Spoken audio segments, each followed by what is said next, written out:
The guild master calls out to Hinata Lyra, who stops and looks back totally unaware of what's coming. He gets right in Hinata's face, calling him useless trash who doesn't do anything besides mixing potions. Pointing a finger, the man tells Hinata straight up that they have no use for him anymore. It gets worse when he announces that as of today, Hinata is officially banished from the guild. Hinata is completely shocked, barely able to breathe as he asks why this is even happening. He can't believe it after putting in 3 years of hard work, but the boss doesn't seem to care.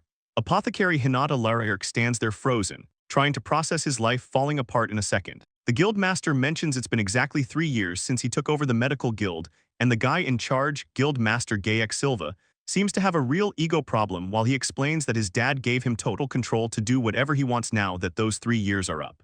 Gayak Silva stands there acting like he owns the place, telling Hinata that starting today, this guild is officially his property, and he points a finger right at the kid's face, using his new power to announce that Hinata is officially banished. Hinata realizes the new boss has always looked down on people who make potions, making things basically impossible since the guy cut his budget to nothing and forced him to work with the absolute worst ingredients available. Even with all that, Hinata managed to use his skills to make everything work, especially since he's the only potion maker left. He looks the master in the eye and tells him he can't just accept this sudden decision, but he keeps going, explaining that he worked hard for years without complaining and just wants to know the actual reason. Gayak just smirks at him, asking if he's really too slow to understand what's actually happening here. He tells Hinata that in a real medical guild, low-level guys who just mix potions are nothing more than bottom feeders who simply don't belong in his presence, leaving Hinata standing there completely crushed by the harsh words.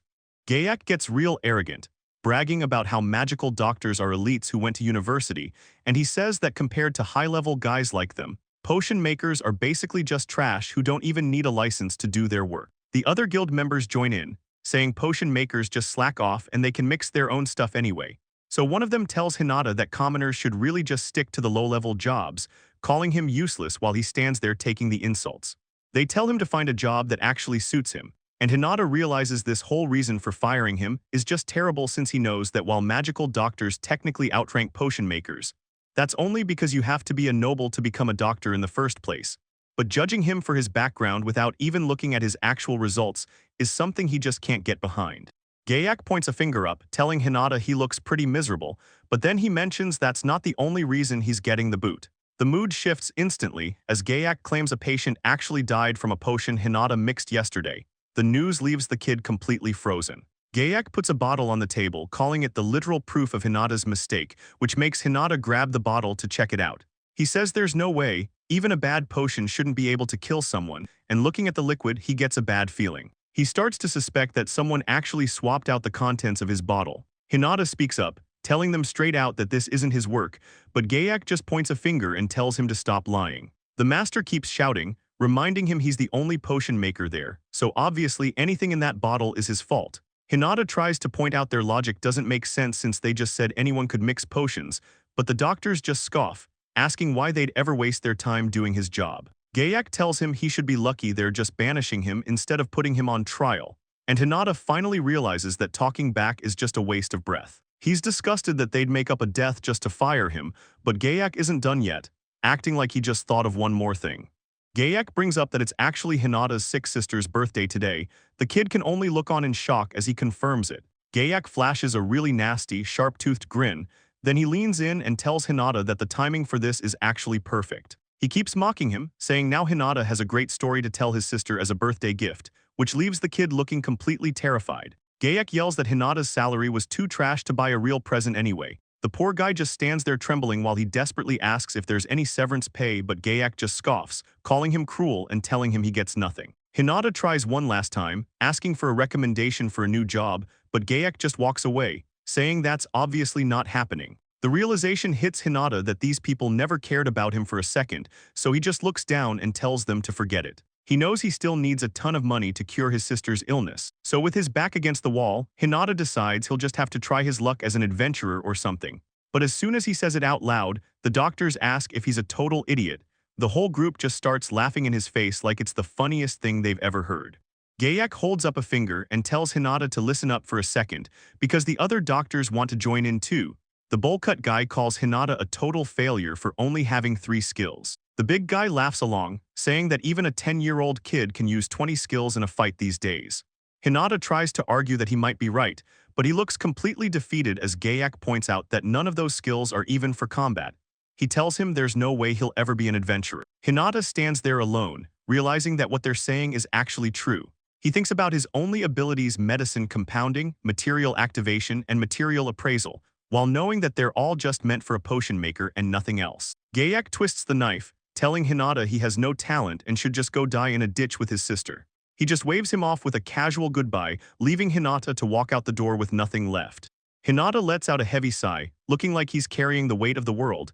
Everything just went south and now he's finally back at his front door. He announces he's home, but he's stuck wondering how he's even going to break the bad news to his sister since his cousin Asago is right there to welcome him back with a huge smile. She's an incredibly sweet and reliable girl who spends her time helping Hinata take care of his sick sister. She notices him standing there and asks if he's okay, because she can see how pale he looks. She asks if something is wrong, and Hinata just admits he feels a little off as the two of them sit down together at the kitchen table to catch up. Asago tries her best to stay positive, telling Hinata that everything is going to work out and promises she'll work even harder from now on to make sure things get better for them. Asago does what she can to help out. She earns a bit of money working from home while taking care of Hinata's sister, doing small things like fixing magic tools and prepping herbs. She looks at Hinata with a kind smile and tells him he's already worked hard enough, but Hinata just rubs his eyes and thanks her, feeling bad for everything she's doing for them. They're caught off guard when a quiet voice from the doorway calls out for brother, and standing there is Hinajiku Lyra, a young girl with long hair who's clearly been sick. Hinata calls her name. This is his beloved little sister, and he's clearly worried because it's obvious she overheard their talk. He looks away, apologizing for being such a pathetic brother. Hinajiku doesn't believe that for a second, though. She tells him she knows he's actually amazing. She gives him a huge smile, saying other people just don't understand how great he really is. Hinata realizes that having these two by his side is the only thing keeping him going, and then Hinajiku looks up, thanking him for everything he does. He knows he's gotta keep pushing for them from here on out, but then he sees her head drop and realizes she's falling asleep right there. As he holds her, Hinata's heart sinks. He can feel how much weight she's lost lately, and it really starts to get to him. Asago tries to keep things light, jokingly telling Hinajiku that it's not fair she gets all the attention, but the little girl just giggles. She tells Asago she can have a turn sitting with her big brother later on. Hinata just looks at her with a gentle smile. Seeing her happy like this makes everything else feel like it's worth the struggle. He watches her sleep peacefully and makes a silent vow. He's going to find a way to cure her illness no matter what. He grips his hand into a tight fist, knowing that to save her, he's going to have to dive way deeper into potion research than ever before. He just hopes he can find a job that actually pays enough to cover the costs, and by the next day, he's out in the city. Standing in the middle of a busy market street, Hinata clears his head. It's time to stop worrying and actually start looking for some work. Hinata walks through the city thinking that if he's gonna stay a potion maker, a medicine shop is probably his best bet for a job. He really wants a place where he can keep up with his research on the side, because he's definitely done dealing with the medical guild, and just as he's planning his next move, something nearby catches his eye and makes him stop. He spots a girl standing in front of a shop stall looking pretty confused while she stares at the shelves, so Hinata walks over and asks her if everything is alright or if she's having some trouble. The girl turns around and introduces herself as Yumi, and she's got this total glow about her that completely catches him off guard. He's just standing there thinking about how beautiful she is. Yumi explains that she showed up to grab some crafting materials for herself, but the problem is she doesn't really know what she's looking at. Hinata offers to help out and pick the right stuff for her, which totally surprises her. She asks if he's actually cool with doing that while the shopkeeper stays busy in the back, just focused on reading his newspaper and ignoring everything else. The shopkeeper just sits there behind the counter, making a frustrated sound while he stays buried in his newspaper. Hinata takes a closer look at the shop's stock. His eyes widen as he starts picking up on something weird about the items. He and Yumi stand together over the displays, looking down at all the different crafting materials spread out in front of them. The shelves are filled with bundles of basic wood, and every single stack has a price tag that looks way too high for what it is. Even the small potted plants are marked up, sitting there in their little boxes with those same crazy prices attached. Moving down the line, even the fruit in the baskets is the same way. Everything in this place is being sold for way more than it's worth. Hinata is actually floored by the prices, thinking to himself that this stuff is way too expensive and the whole place is a total scam. He glances back at the man behind the counter, thinking that the shopkeeper is definitely a sneaky old guy for charging these prices. It makes total sense to him now why someone like Yumi would struggle here, because an amateur wouldn't even know they're getting ripped off. He adjusts his gear and gets ready to help her out. He's not about to let her waste her money on this junk.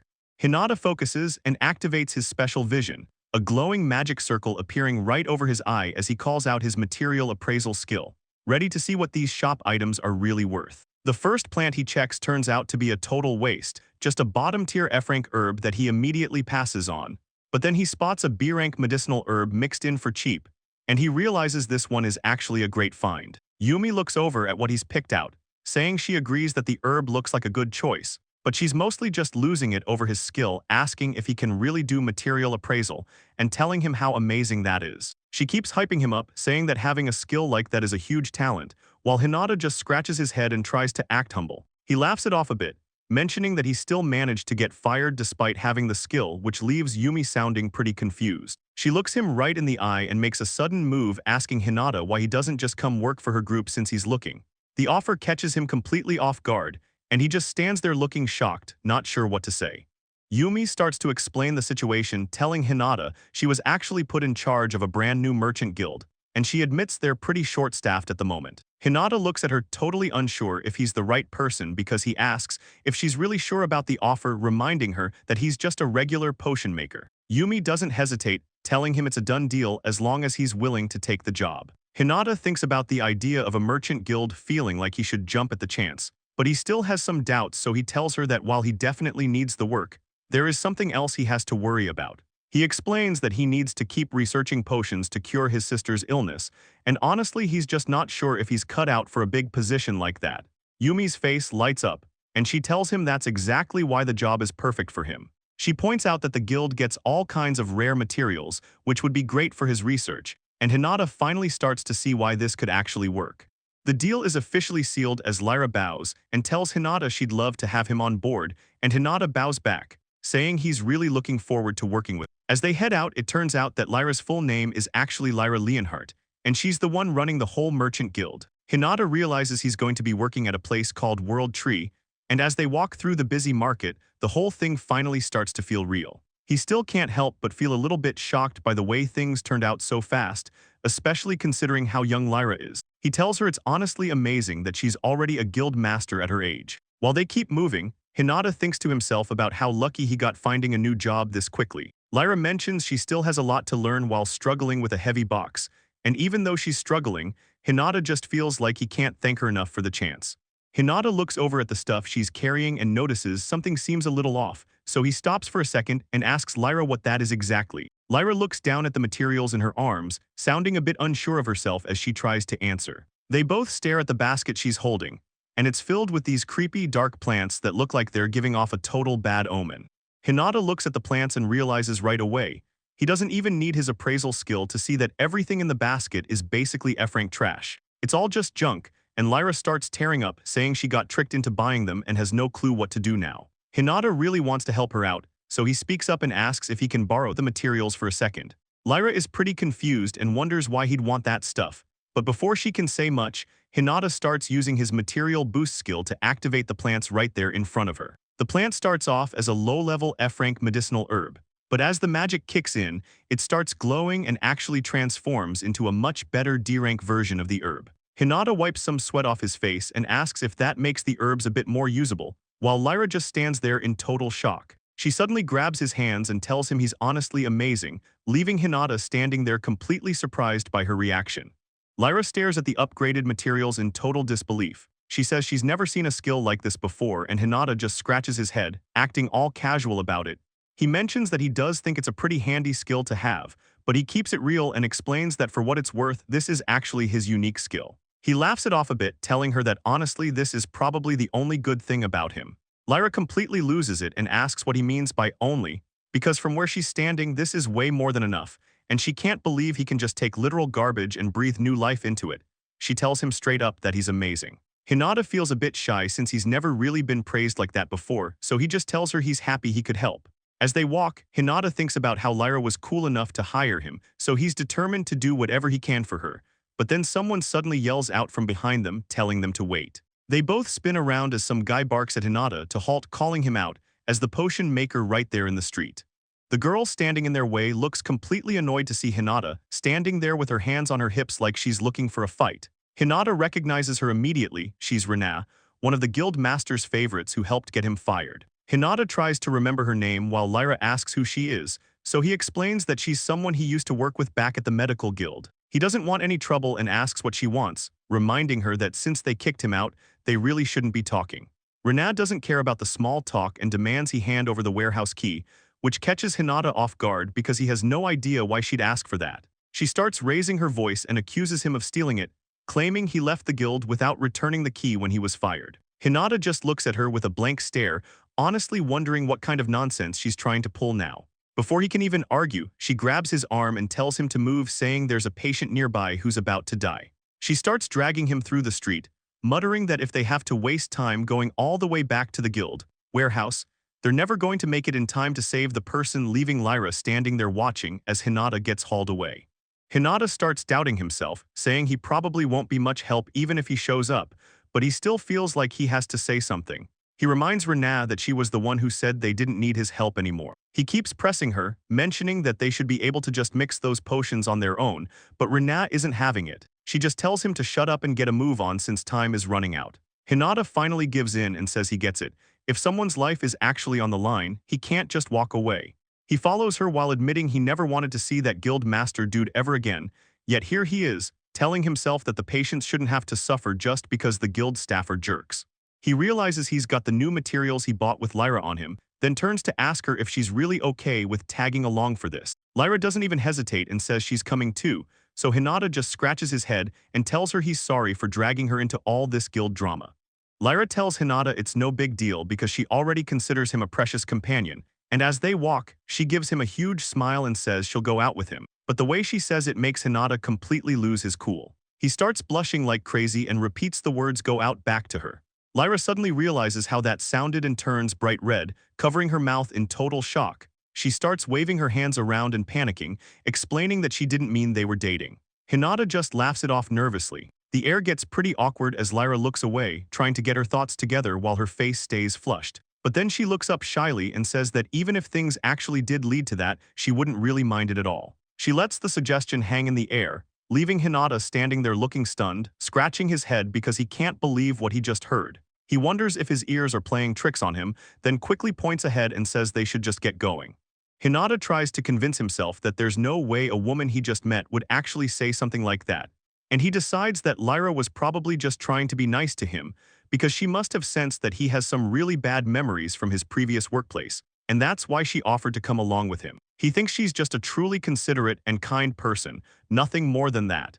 He starts to think his own hidden desires are making him hear things that aren't real, convinced that something is definitely wrong with his head. The two of them keep walking until they finally reach the medical guild. They stand in front of the massive building, ready to face whatever's inside. Inside, a guy named Gayak Silva sits there looking pretty full of himself as he introduces himself. Gayak Silva starts bragging about how he's the boss of a medical guild where only the best of the best get to work. He goes on about how great it felt to fire that useless potion maker yesterday, but then a guild member interrupts him. A guy named Kira shows up looking completely lost and admits he has no clue where the anesthesia potions are kept. Gayak points toward the shelves and starts losing it, calling the guy a total piece of trash for not knowing that. He complains to himself about how he finally got rid of one fool, yet everyone else around him is still just as useless. Kira is left to wander around the storage area looking stressed. He finds a shelf but realizes he's in trouble because he can't even tell an anesthetic apart from an antidote. Gayak starts screaming again, telling the guy that he should have learned basic stuff like that back in university. He's so fed up that he straight up asks the guy if he's looking to get fired too. Kira just tries to explain that since he's a magical doctor, he doesn't actually know the first thing about potions. Gayak is losing his mind, yelling at everyone to find out if anyone there can even tell their potions apart. The staff just stands there looking useless, admitting that none of them actually know which is which, so one of the guys asks what the guild master is going to do about the situation. Gayak snaps at them, asking how he's supposed to know that kind of stuff, but then he sighs and says he'll just have to handle it himself. He decides to point at one of his staff members and order him to just drink the mystery potion as a test. He explains that if the guy passes out, it's an anesthetic, but if nothing happens, then it's an antidote, which ends up working since the guy drops fast. Gayak just looks down at him and tells the unconscious man to at least make himself useful now that the potion is identified. He walks away grumbling about how it's going to be a long, busy day since he's stuck working with a bunch of idiots. Just as he's complaining, another staff member rushes in shouting that there's a huge emergency they need to deal with. Gayak thinks this is finally his moment to shine and show everyone how skilled he really is, but he stops dead in his tracks the second he looks inside the ward. The whole place is a total disaster zone, with injured people and patients lying all over the floor while everyone else panics. The staff leads Gayak into the medical ward where people are lying everywhere. Someone shouts that the disaster is right there, while others try to keep things moving. Gayak stares at the carnage in total shock, realizing this wasn't just some accident, it looks like a terrorist bombing just went off. He snaps out of it and starts barking orders at the staff, telling them to bring every potion they've got, since they're in a race against time and need to move now.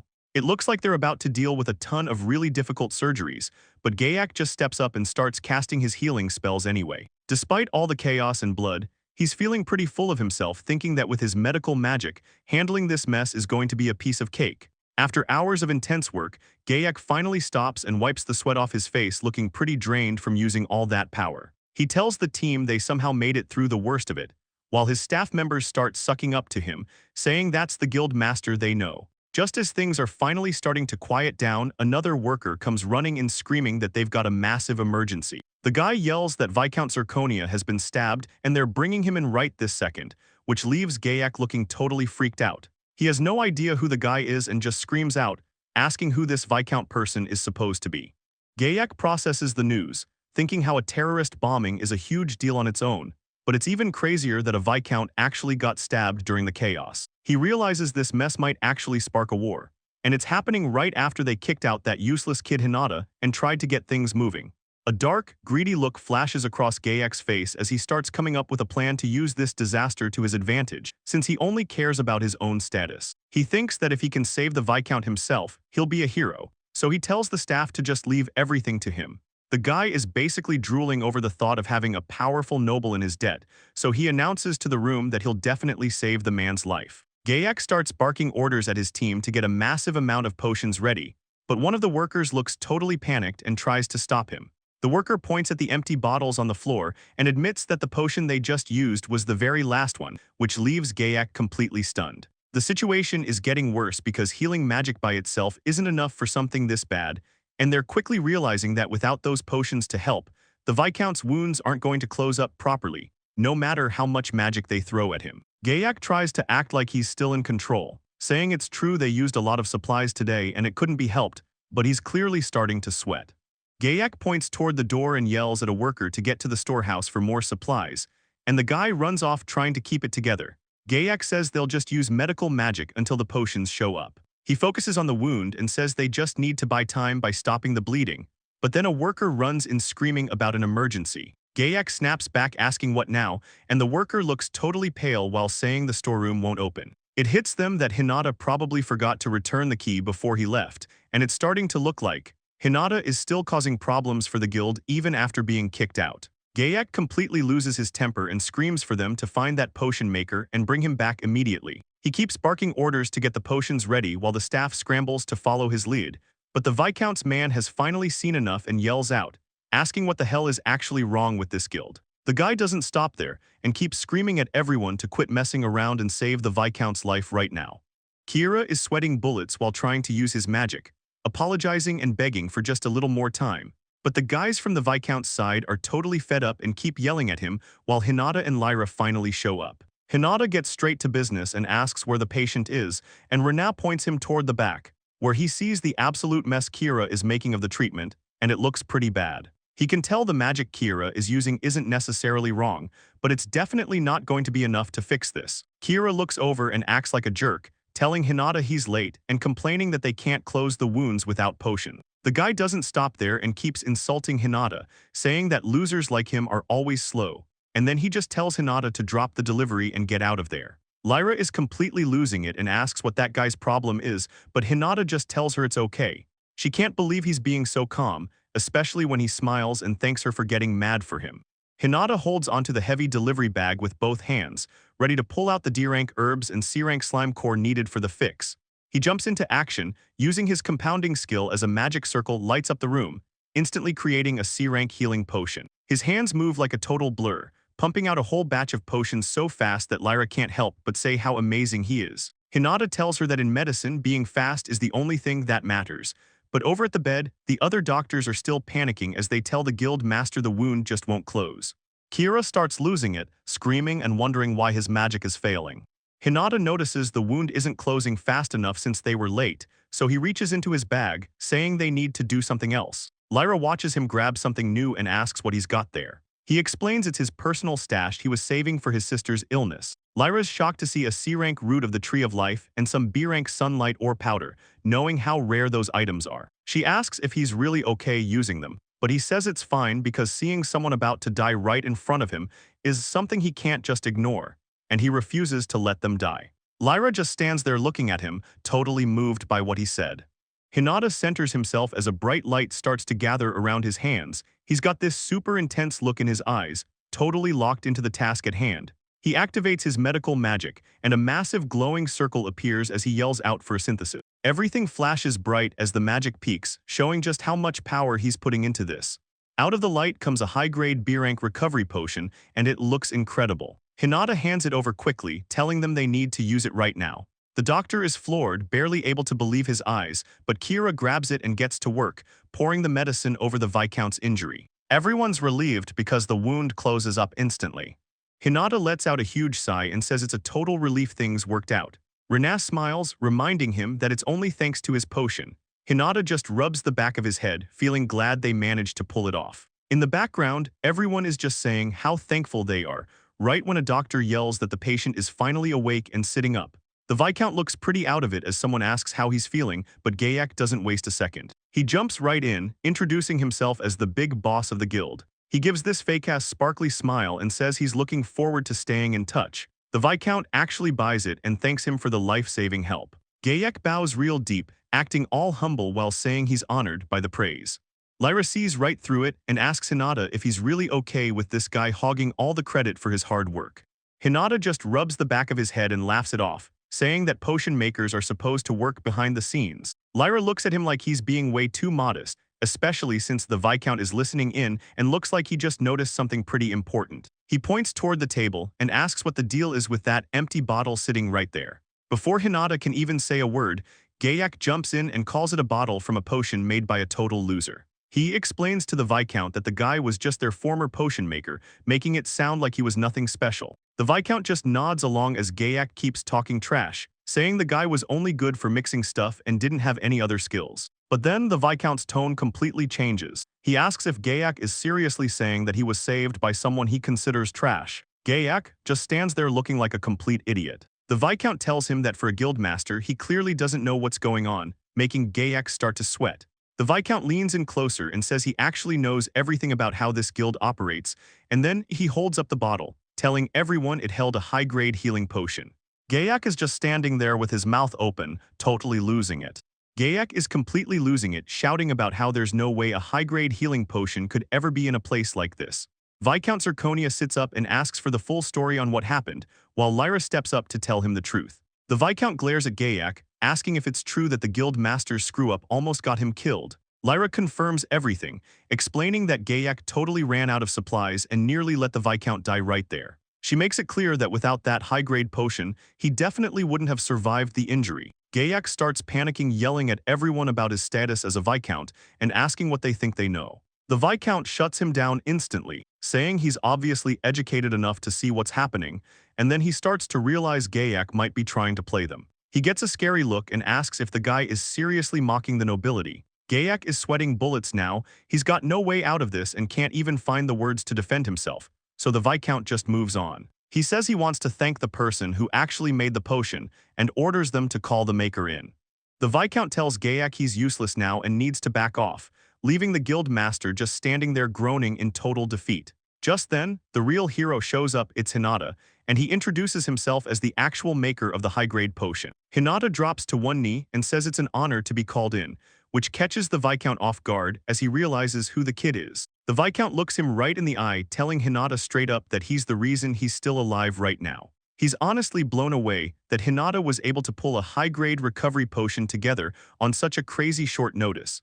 Hinata stays humble though, just saying he happened to have the stuff on him when everything went down. Hearing that he used his own personal stash makes the Viscount even more certain that Hinata deserves a huge reward for what he did. The Viscount offers to recommend him for the guild master spot, but Hinata doesn't hesitate for a second to turn it down, so he explains to the shocked noble that he doesn't actually work for the medical guild anymore. Instead, Hinata gestures over to Lyra, introducing her to the Viscount as the head of the World Tree Merchant Guild where he's at now.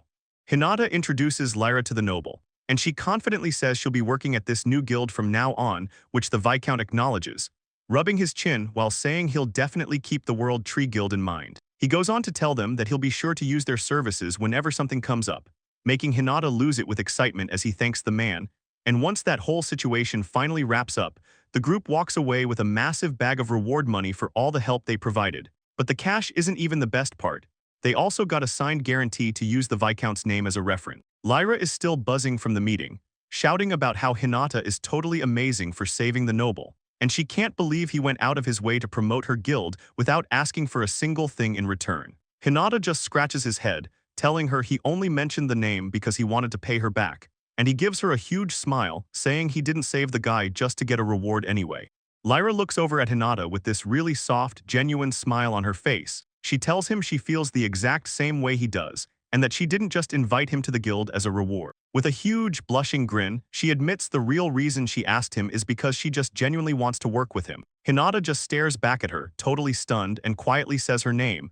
The two of them stand there together in a great mood, just feeling really happy about how things turned out. But back at the medical guild, a fist slams hard into the wall as someone yells out in frustration it's Gayak, and he's absolutely losing it, wondering why a regular potion maker is getting all the credit. He keeps ranting to himself, saying the whole mess was Hinata's fault for not giving back the warehouse key, and what makes it even worse for him is the fact that Hinata actually showed up with a girl. He's completely fuming at this point, just thinking about how annoying the whole thing is.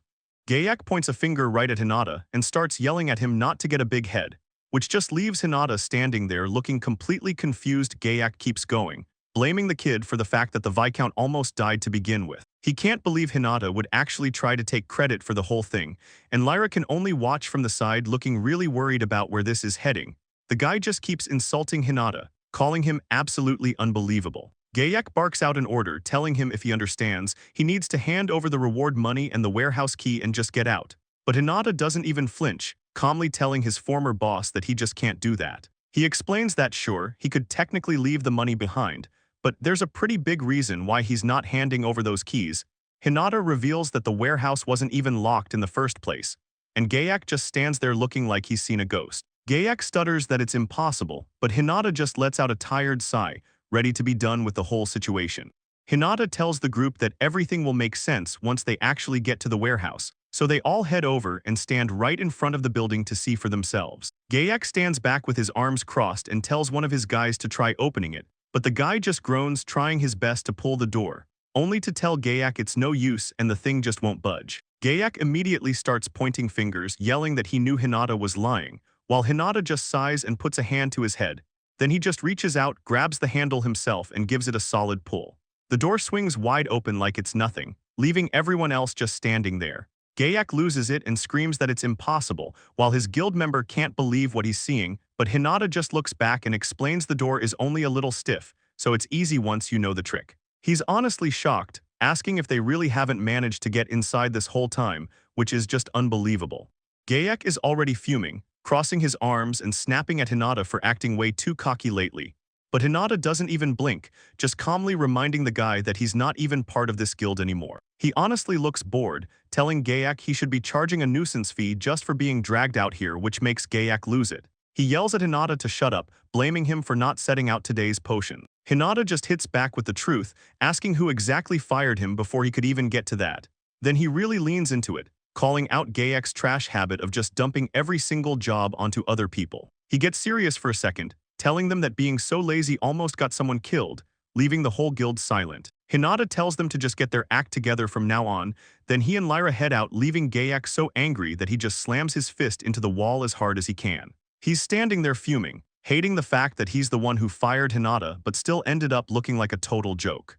Hinata adjusts his glasses, feeling relieved that he finally doesn't have to look at Gayak's face ever again, but something is still weighing on his mind, making him stop and think for a second. He remembers the shape of the Viscount's wound, knowing for a fact it was done by an enemy hit squad. And while he says he hopes it doesn't turn into a full-scale war, he can't help but wonder. A sharp smirk creeps onto his face because even if things do get that bad, he knows his own earnings are going to skyrocket, though neither he nor Gayak truly get the scale of it yet. He's focused on the money going up, but the truth is this whole situation has split their two paths, where one of them is now moving toward becoming a total hero, while the other one is headed straight down a path of complete ruin. Hinata just stands there with a wild grin as the gears of fate finally start to move. The gears of fate are finally moving for both of them, and as Hinata stands there, the sound of the busy city hums in the background, leading right up to the massive headquarters of the World Tree Guild where a huge crowd is waiting. The whole room erupts, welcoming Hinata to Yggdrasil as he just stands there, completely stunned while Lyra brags to everyone about what a pro he is at making potions. She tells them he's the one who saved the Viscount and got the guild a major connection, so the rest of the crew starts losing it, calling him an incredible rookie and saying how reliable he looks. Hinata gets a little emotional since he's never actually been treated with this much respect before, but Lyra snaps him out of it, saying she's going to show him around the building. As they walk, Hinata mentions how nice the place is, and Lyra reminds him it's all brand new. Lyra leads Hinata into a massive room and tells him this is their product warehouse, and Hinata is totally blown away, saying he's never seen so many different materials in his life. Lyra just smiles and says having a huge stock is basically their specialty as a merchant guild. Looking at everything, Hinata thinks about how if he could use all these materials for research, there might actually be a chance he can finally cure his sister's illness, but Lyra cuts into his thoughts, saying she wants him to handle the purchasing for the guild. She tells him to take a good look around, and he nervously agrees, promising himself he'll do his best. As they walk through the aisles, Hinata suddenly stops when he notices something pointing at a big crate overflowing with random bags and asking what all that stuff is. Lyra doesn't think much of it and just tells him that's their scrap pile. Lyra explains that the pile is basically just garbage filled with materials that aren't worth anything, so Hinata points at the junk and asks if she minds him using his Matinai skill to fix them up, but Lyra is just confused. Seeing her freak out, Hinata asks if she's saying no, while she starts waving her hands around in a panic. Lyra says she doesn't mind him trying, but she's pretty sure they're just useless junk that won't help at all, but Hinata just smiles and says he's going to give it a shot anyway, starting things off by activating his material appraisal skill, causing a bright flash of light to hit the pile of scraps. Looking through the interface, he sees that every single item in there is in G rank condition, which is a total disaster of a rank, even worse than the F rank stuff most people see, making the items so trashed that not even a shady merchant would try to sell them to someone. Lyra starts to think it's a lost cause, but Hinata shuts that down immediately and tells her she's wrong. Hinata kicks things off by using his material boost skill. A magic circle pops up as he starts the activation process on a medicinal herb that's so far gone it's ranked as a total G-tier scrap. The herb suddenly starts glowing and stands back up. It's officially jumped up to an E rank. Lyra is completely losing it, yelling about how amazing it is that these dead materials actually came back to life. Hinata plays it cool and mentions they're only at the bare minimum usable level because they started as trash, but he's still pretty hyped. He realizes even a little profit is better than just throwing this stuff away. While Lyra is still processing everything, Hinata spots another box and asks if he can use those materials too.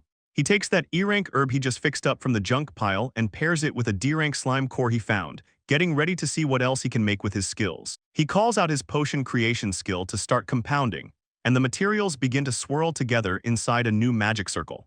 The process finishes and a glowing bottle appears. Lyra is hyped because that junk herb actually turned into a D-rank recovery potion. Hinata breaks down how it works, explaining that the final product's rank usually matches whatever the rarest material was in the mix.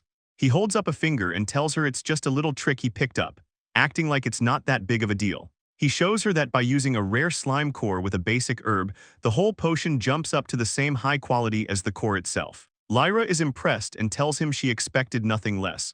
But Hinata just gives a nervous laugh and reminds her that they're pretty poor, so he had to figure out ways to make things work with what they had. He scratches his head and mentions that he only ended up learning all this random, trivial info because of how they've been living.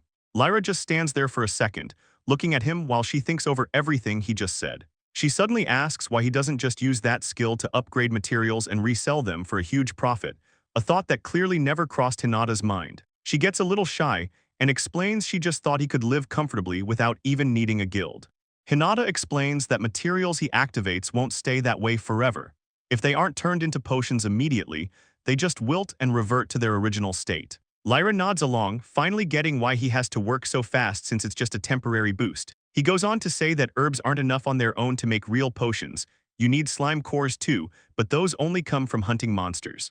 Since Hinata isn't a fighter, he never had a way to get those materials himself, so he tells her that's why he feels like making potions is the only thing he's actually good for. He gives a little awkward laugh, mentioning that being so limited is the whole reason he got kicked out of his last guild. Lyra stops him right there, her expression turning serious as she tells him that he's totally wrong about himself. She gets a bit red in the face but looks him straight in the eye. She thinks his skill is actually amazing, and Hinata just stands there stunned. He's not used to the praise, only managing to get out a quiet thank you while the sun goes down, leaving the two of them alone under the stars. The story wraps up back at the guild hall as everyone celebrates the big win. Hinata sits right in the middle of the crowd, while his new guild mates go absolutely wild. They're yelling about how the rookie pulled off something huge and how the guild's future is finally looking bright. One guy is already dreaming about how much their profits are going to jump this month, while another shouts for someone to get Hinata a beer to celebrate. Hinata just sits there looking a bit overwhelmed, thinking about how he doesn't even drink and only had juice this afternoon. But he can't help but crack a small smile. Things are finally starting to look up for him. He realizes that he's already earned everyone's trust, and with the way things are going, it looks like they can finally relax and just live their lives. Later that night at home, Hinata finishes telling the whole story to his family, and his sister Hinajiku and his cousin Asago are both completely floored. They both start gushing over him, telling him how amazing he is for pulling that off. Hinajiku is especially excited, saying that helping out a high-ranking noble is just the most incredible thing she's ever heard of. Asago adds that the reward money from the Viscount is a huge deal. It means they won't have to worry about buying good medicine for a long time. Hinata looks at his family with a huge, genuine smile. He tells them he's just really happy he could finally bring them some good news for once. He admits that he's put a lot of stress on them lately, and knows he's always leaning on Asago to handle everything at home, while Hinajiku just listens with a peaceful look on her face. Hinata watches her, thinking about how he just wants her to stay in good spirits so she can get healthy again as soon as possible. As they sit around the table, he tells himself he needs to work even harder than before. The scene shifts over to the massive medical guild building the next morning, where things are already starting to get pretty tense inside as Gayak stands in front of all the employees with his arms crossed, acting like a total jerk and barking orders at everyone. He yells out the new plan, telling the whole room that from now on, they're going to have to start mixing all the potions themselves since he thinks the job is a joke anyway. He laughs it off, saying that it's literally just pouring stuff together and shouldn't be hard because if a slowpoke like Hinata could manage the work all by himself, then a room full of experts should find it easy. One of the bigger guys smugly agrees that it'll be a breeze, while Rena pipes up to tell the guild master they've totally got this. Gayak brags to the whole room that firing Hinata just saved the guild a massive amount of money. And just like that, the staff starts cheering like crazy while Gayak tells them all to look forward to a fat payday this month. Everyone loses it, and one guy even yells out that Gayak is the best guild master ever.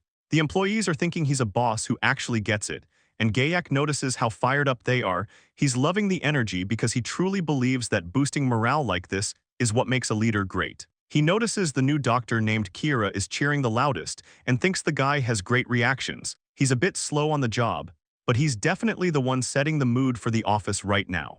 But then Kira speaks up, pointing out that Hinata's salary was actually super low. He asks if it'll even make a difference in their paychecks, but Gayak just tells him not to worry about it at all.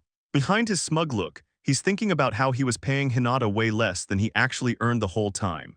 The truth was, the guild actually had a massive pile of money left over, leaving Hinata staring at the records completely confused by where it all came from. Back at the office, Gayak tells the staff he only held out on them because his old man was watching the books. But now he's bragging that he can do whatever he wants starting this month. The whole room starts cheering for him, and then Gayak tells everyone they're heading straight to the warehouse right now. The staff is all for it, so they follow him right through the doors to go check out their supplies. Just looking at the door makes Gayak think of Hinata and gets him heated. He steps inside and immediately asks what the hell is going on with all the stuff inside. One of the doctors picks up a plant and says every single one of these materials is pure garbage, and the rest of the crew realizes the supplies are all damp and useless. They can't believe how bad it is, and Gayak starts losing it, yelling that the shitty potion maker took advantage of them never checking the warehouse to slack off on the work. He's absolutely fuming about it, while one of his guys says that firing Hinata was definitely the right call. The doctor yells that it doesn't matter how they mix these materials because they're all completely useless. Since the ingredients are trashed, he says they'll have to rely on their current stockpile of potions for the day. Gayak stands there thinking, mentioning that they do have some finished potions left, but he's clearly stressed because he knows it's only a matter of time before they run out of stock. He snaps and tells Renat to place a massive order for new materials right now. Renat looks right at him and gives a quick answer, agreeing to get it done. She confirms she understands the situation, and then the scene shifts over to the main entrance of the World Tree Guild, where things are looking a lot more professional. Hinata looks pretty surprised, asking if his new job is really just supervising the potions. Lyra confirms it with a smile, explaining that the plan is to finally create an original brand of potions just for their guild. Lyra looks right at him and says she wants him to be the one in charge of the whole project, which really catches Hinata off guard. He says that's a massive amount of responsibility for a guy who just started, wondering if they're overestimating him. Even so, he tells her he'll take the job if she's really okay with him doing it. Lyra gets excited and tells him they're all counting on him as Hinata starts looking through the paperwork she handed over. He tries to get a handle on the details, but Lyra points out the budget and the total number of potion bottles they're planning to produce for their first run. Hinata takes one look at the numbers and completely loses it, asking if he's actually reading the budget correctly. Lyra sees his reaction and gets a little worried, asking if the money isn't enough. Hinata tells her it's the exact opposite problem and he's basically shouting now, asking if she's actually serious about giving him such a huge amount of money to work with. Lyra just smiles and says it's fine, explaining that potions are going to be their most important product soon. She adds that on top of the business side, she's personally just really into the kind of potions Hinata can make.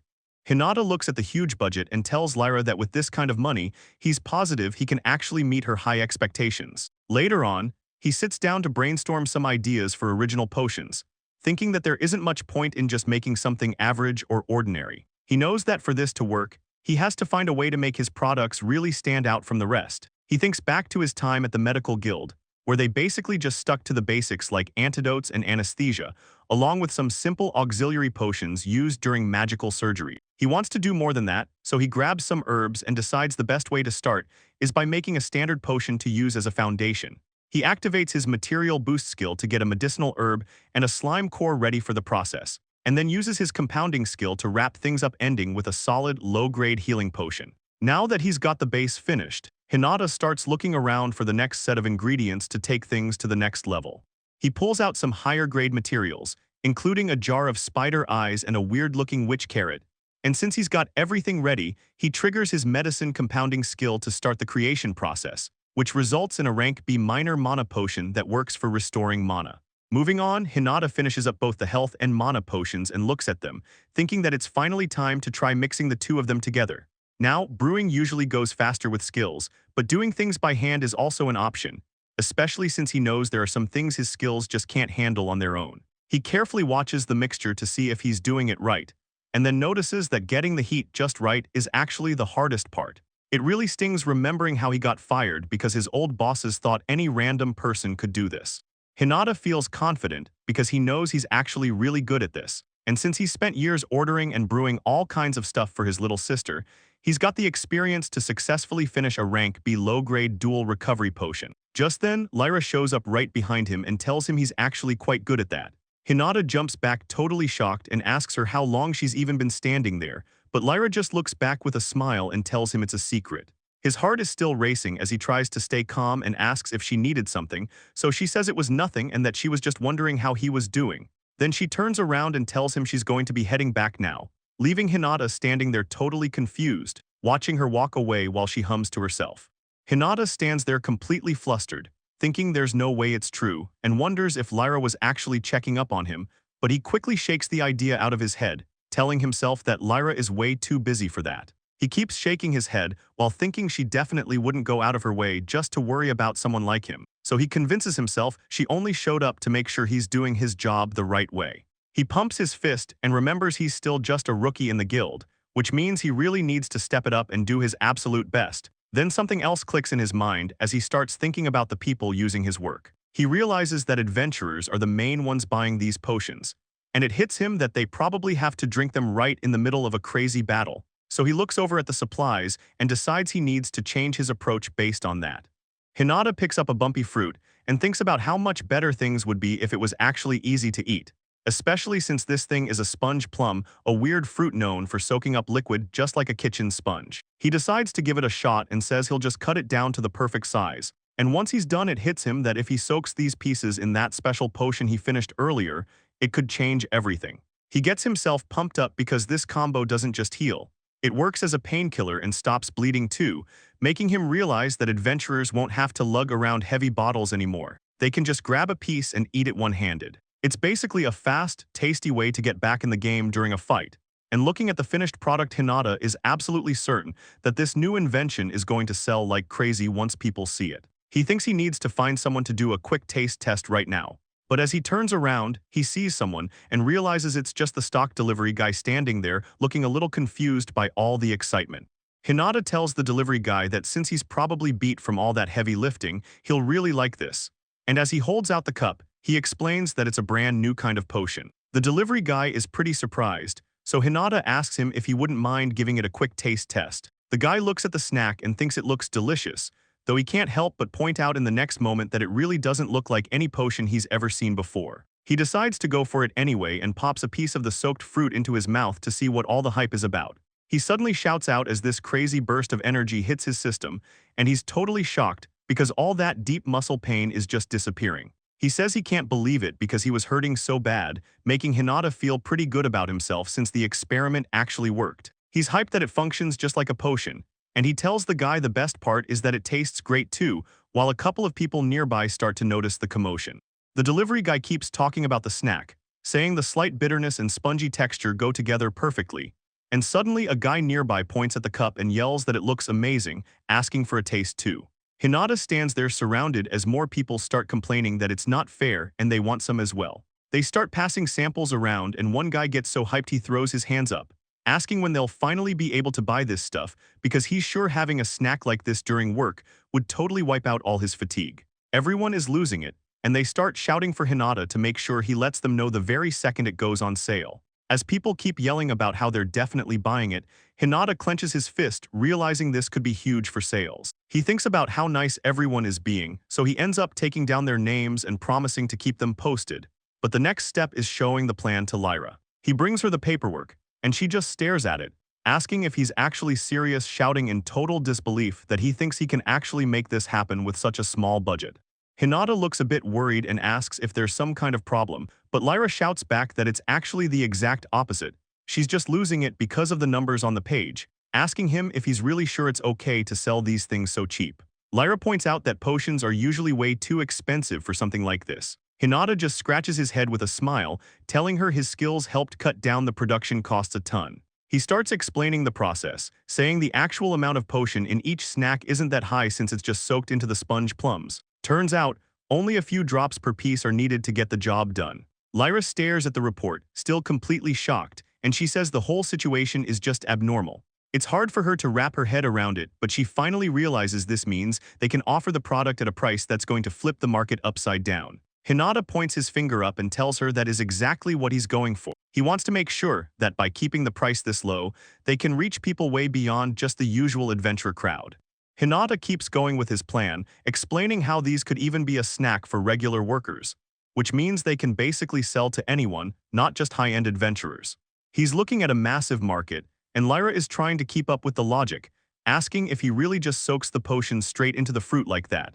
She's a bit skeptical and asks if doing that just waters down the actual healing effect of the potion. Hinata explains that it's fine because the sponge plums have their own natural health perks that balance it out. He tells her that chewing it slowly lets the body soak up the potion perfectly, and Lyra thinks that's actually pretty brilliant. Curious about the taste, Lyra asks if she can have a sample, and Hinata tells her to help herself. She picks up one of the soaked fruit sticks and takes a bite to see what the hype is about. Her face lights up immediately and she admits it's actually delicious, looking totally satisfied with the flavor. She asks if he's sure about this, while it turns out this simple snack was about to make them both incredibly rich. Lyra is totally on board, so Hinata suggests they start selling the new snack right away, and he's just relieved that his plan actually worked out and she likes the product. They decide to name the treat Fruit of the World Tree after the guild, and it looks like a winner. Meanwhile, back at the medical guild, things are pretty tense as someone yells for the guild master. One of the workers shows up to tell Gayak that the materials he ordered are finally there. Gayak is looking pretty rough. He says he can finally get back to mixing potions, but he's still bitter, complaining about how much of a mess Hinata left him with. He brags about how his instructions will save the day and they'll manage just fine, but then he sees something weird. He calls over the worker who brought the crates, sounding pretty confused about the delivery, because when he reaches into the crate, he finds nothing but dead, useless leaves and asks what this is supposed to be. Gayak loses his cool, shouting about whether these materials are actually new, while the delivery guy insists they should be.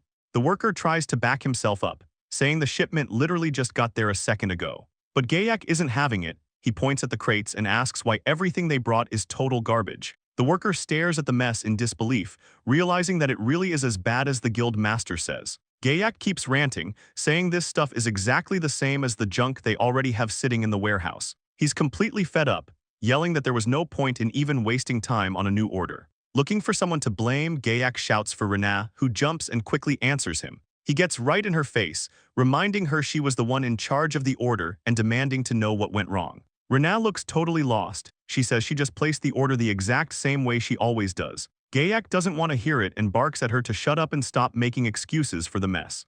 Gayak snaps and hits Rena right across the face, calling her a worthless worm while she screams out, he's completely lost it, yelling about how much he hates people who make excuses or try to play him for a fool. Clenching his fist, he makes it clear that he isn't going to show any mercy even if he's dealing with a girl. Kira rushes over to hold the sobbing Rena, telling the guild master how messed up this is, but Gayak just tells her to shut up and calls her trash, even asking if she wants to get hit next. Kira doesn't back down though, telling him he can hit her as much as he wants instead. She just wants him to stop hitting women altogether, standing her ground despite being visibly shaken. Gayak pauses and just stares at her for a second, looking a little confused by the whole situation. Suddenly, he asks Kira if she actually has feelings for Rena, which makes Kira totally freeze up and blush. Gayak looks away for a moment, just sighing to himself as the tension in the room stays heavy.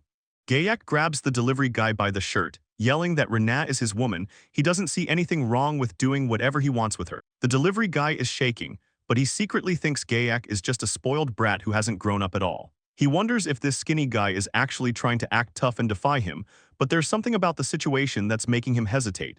Gayak gets this creepy, sharp grin on his face and says he has another reason for what he's doing. He tells the guy it's fine because Rena is actually a pervert who likes getting hit, and then he asks her to back him up. Rena stands there crying and hiding her face, but she actually whispers a yes to confirm his lies. The delivery guy is just disgusted, groaning under his breath while he looks at Rena in total disbelief. Gayak's eyes flare up behind his glasses as he tells the guy it's time to get even stricter with him since he won't back down.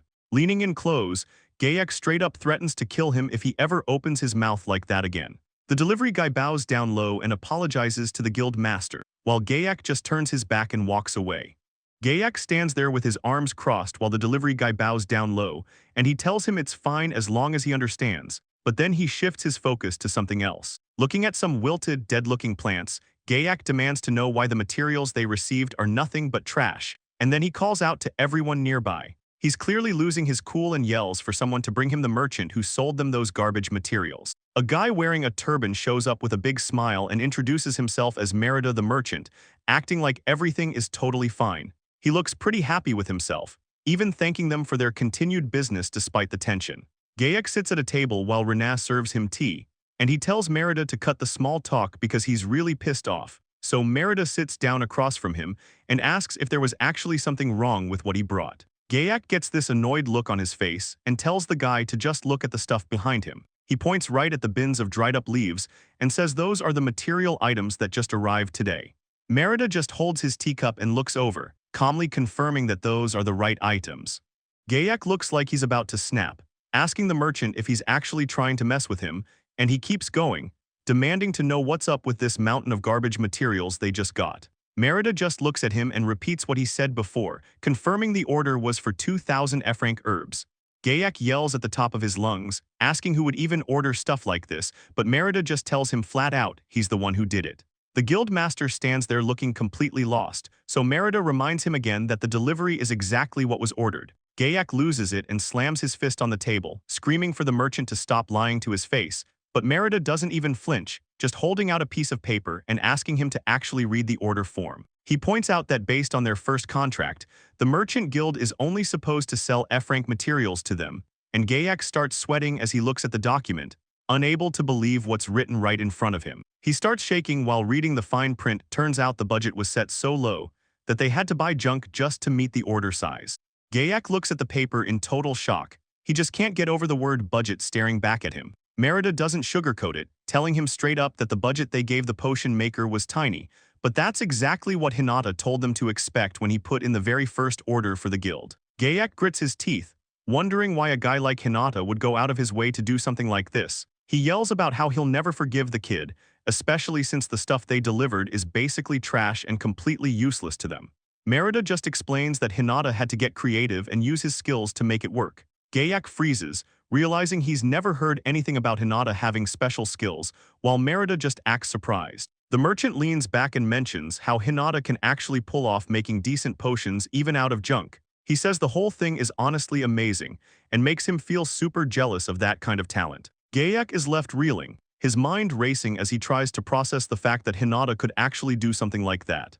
Merida explains that if the guild just hands those specific materials over to Hinata, he'll be able to sort everything out, then asks if the kid is just off for the day. Gayak loses his cool and yells that he fired Hinata, so he's gone for good, while Merida just stands there in shock, telling Gayak he really did something stupid this time. Gayak screams at him to shut up and calls him the idiot instead, then points at the junk and says he's returning it all.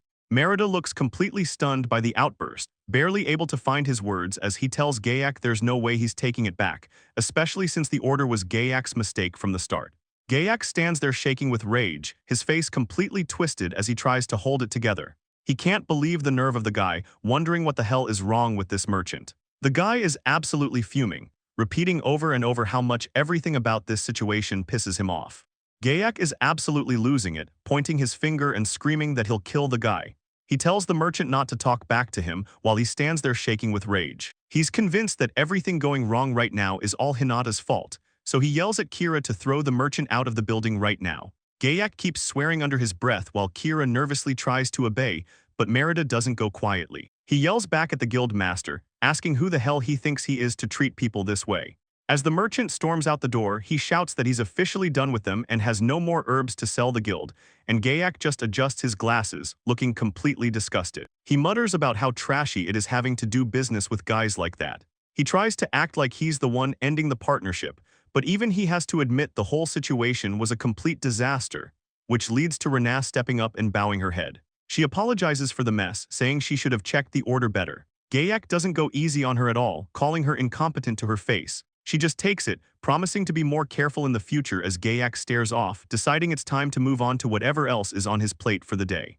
Someone stares at the crates of leaves, wondering what to do with all of them, while back at the guild building, Hinata shows up and notices something is off. He looks around and asks where Lyra went since he can't find her anywhere, even though they were supposed to be sitting down to talk about the potion together. A clerk with glasses stops him and points down the hall, saying Lyra is actually in the reception room. Hinata is surprised to hear she's there, but the guy explains that she's currently tied up in a business meeting with a man sitting across from her.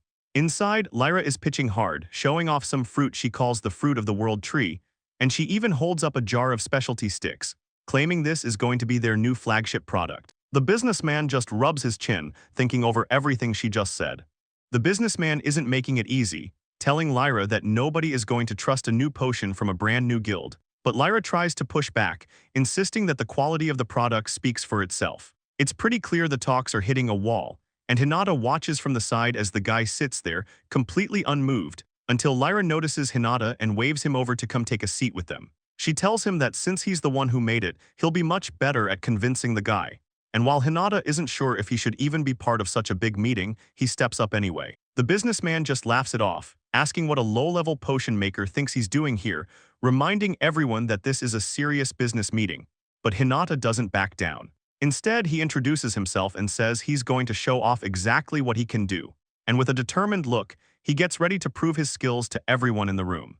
Hinata places a hand on his chest and says he designed the potion himself, so he can be the one to explain the product to the man in full detail, stepping up to take the lid. The businessman grunts and says it seems like Hinata at least has some decent manners, as he sits back with his arms crossed, finally showing he's actually willing to listen to the pitch. Hinata starts things off by asking the man how a certain deal sounds to him, reaching out a hand, and saying that if the man decides to purchase these specific new potions, He will also include an equal amount of regular, conventional potions for free as part of the package. The businessman is completely shocked by the offer. The kid is basically proposing a massive buy-one-get-one deal. The man can't believe what he's hearing, asking Hinata if a deal like that is even possible, leaning in close to ask if he's just messing with him, because the whole thing sounds like a steal. Hinata looks the guy right in the eye and tells him the deal is definitely possible, explaining that the standard potions are made from stuff that usually gets thrown away, so mass-producing them costs next to nothing, which completely catches the man off guard. The businessman is stumbling over his words. He asks how Hinata even figured out a process like that. Hinata just keeps it cool and tells him the whole secret is in his specific skill set, but he can't really go into the specifics since it's a trade secret, leaving the guy rubbing his chin in thought. He says he can see now that Hinata isn't just some average potion maker, and he admits he probably needs to take back everything he said before they started talking business. Hinata doesn't let it go to his head though. He just says the guild has a really well-stocked inventory to work with. He gets a look in his eye like he's ready to close the sale, asking the man one last time if he'll give the offer a try while the businessman sits there thinking it over. The businessman mentions that his guild master is actually really strict, and he's worried about what they'll say if they stock a potion no one knows and it flops. Hinata has a solution, suggesting they sign a timed exclusivity agreement, which makes the guy repeat the idea back while he tries to process it. Hinata explains he'll only give these products to their guild for the first half of the deal, arguing that it'll help them stand out from other shops and really drive up their sales. The guy starts coming around, admitting that those terms might even convince his strict boss. Hinata starts second-guessing himself, wondering if he overstepped by making all these calls alone. But Lyra gives him a wink from the side, telling him that everything is looking great, and the businessman finally snaps out of it, shouting that he's in and they should make a contract. The businessman looks pretty impressed, telling Hinata that while his potion skills are great, he's clearly got a talent for business too. But Hinata just laughs it off, telling the guy he's only being modest because he's so easy to talk to. The guy laughs and says Hinata definitely has a way with words, which leads to him throwing out a surprise offer, asking Hinata if he'd be down to join his guild instead.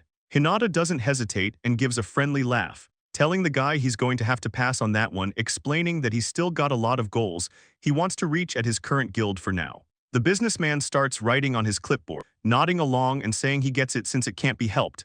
Then he heads for the door, waving and telling Hinata to hit them up if he ever finds himself struggling to make a living. Once the guy is gone, Lyra admits that Hinata really surprised her back there standing there with stars in her eyes, looking completely blown away by what he just did.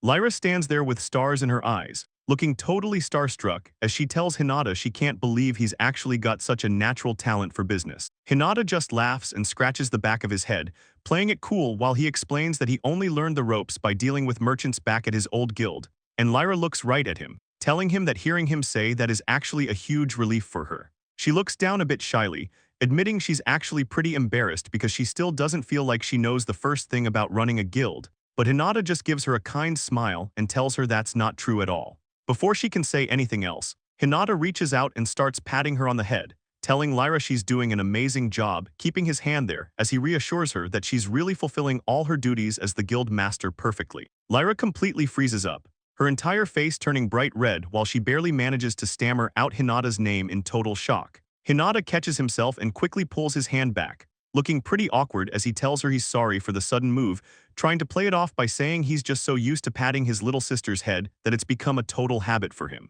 Hinata gets all flustered and realizes he messed up, admitting he was being way too disrespectful to the guild master just now, but Lyra starts waving her hands around, telling him it's really not like that and she was just caught off guard. She stands there with her face totally red, trying to find the right words to say while looking super embarrassed. In a quiet voice, she admits that being treated like that actually made her happy, which leaves Hinata sounding pretty confused. Lyra starts panicking and yells that it's nothing, while Hinata just watches her flail wondering why she's so thrilled. After the awkward moment settles down a bit, Hinata tries to get things back on track, saying he's sorry for just going ahead and deciding on all those business conditions without asking her first, but Lyra doesn't mind at all, giving him a bright look and saying that's not a problem for her. She reminds him that all these profits only happened because of his hard work anyway, so she decides to move on to the next thing they need to handle.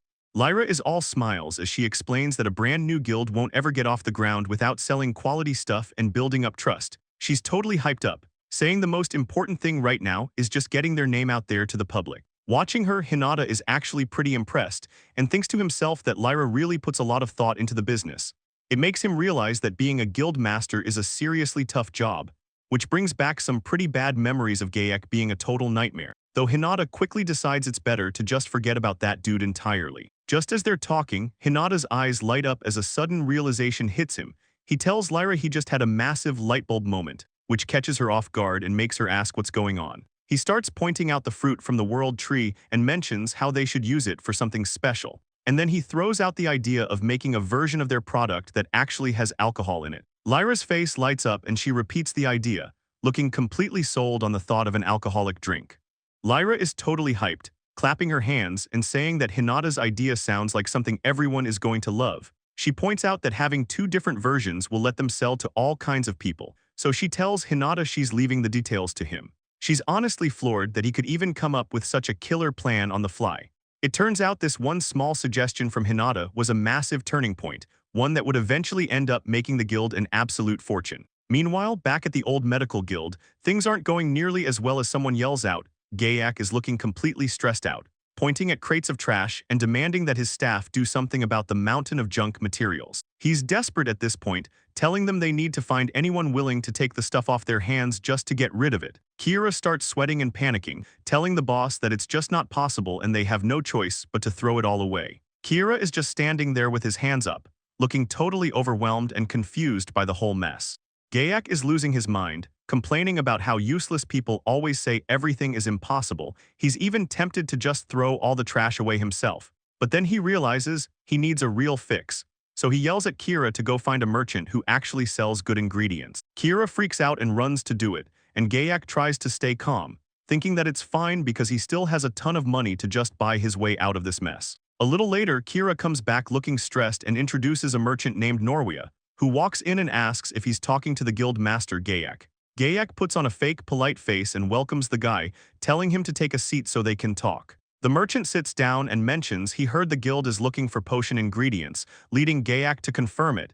He says he needs real materials, not the low-quality crap he's been stuck with lately. Merida listens and suggests they look at some C-rank items if he's looking for a step up in quality. Gayak acts like he's doing the guy a favor, huffing a bit before saying he guesses it's fine to talk, but he's clearly stressed about the budget, thinking about how he can't afford to buy A or B rank stuff in bulk. He knows that if he goes too cheap with D or E rank materials, the potions will just be garbage and fail constantly, so he tries to find a middle ground to fix the guild's supply problems.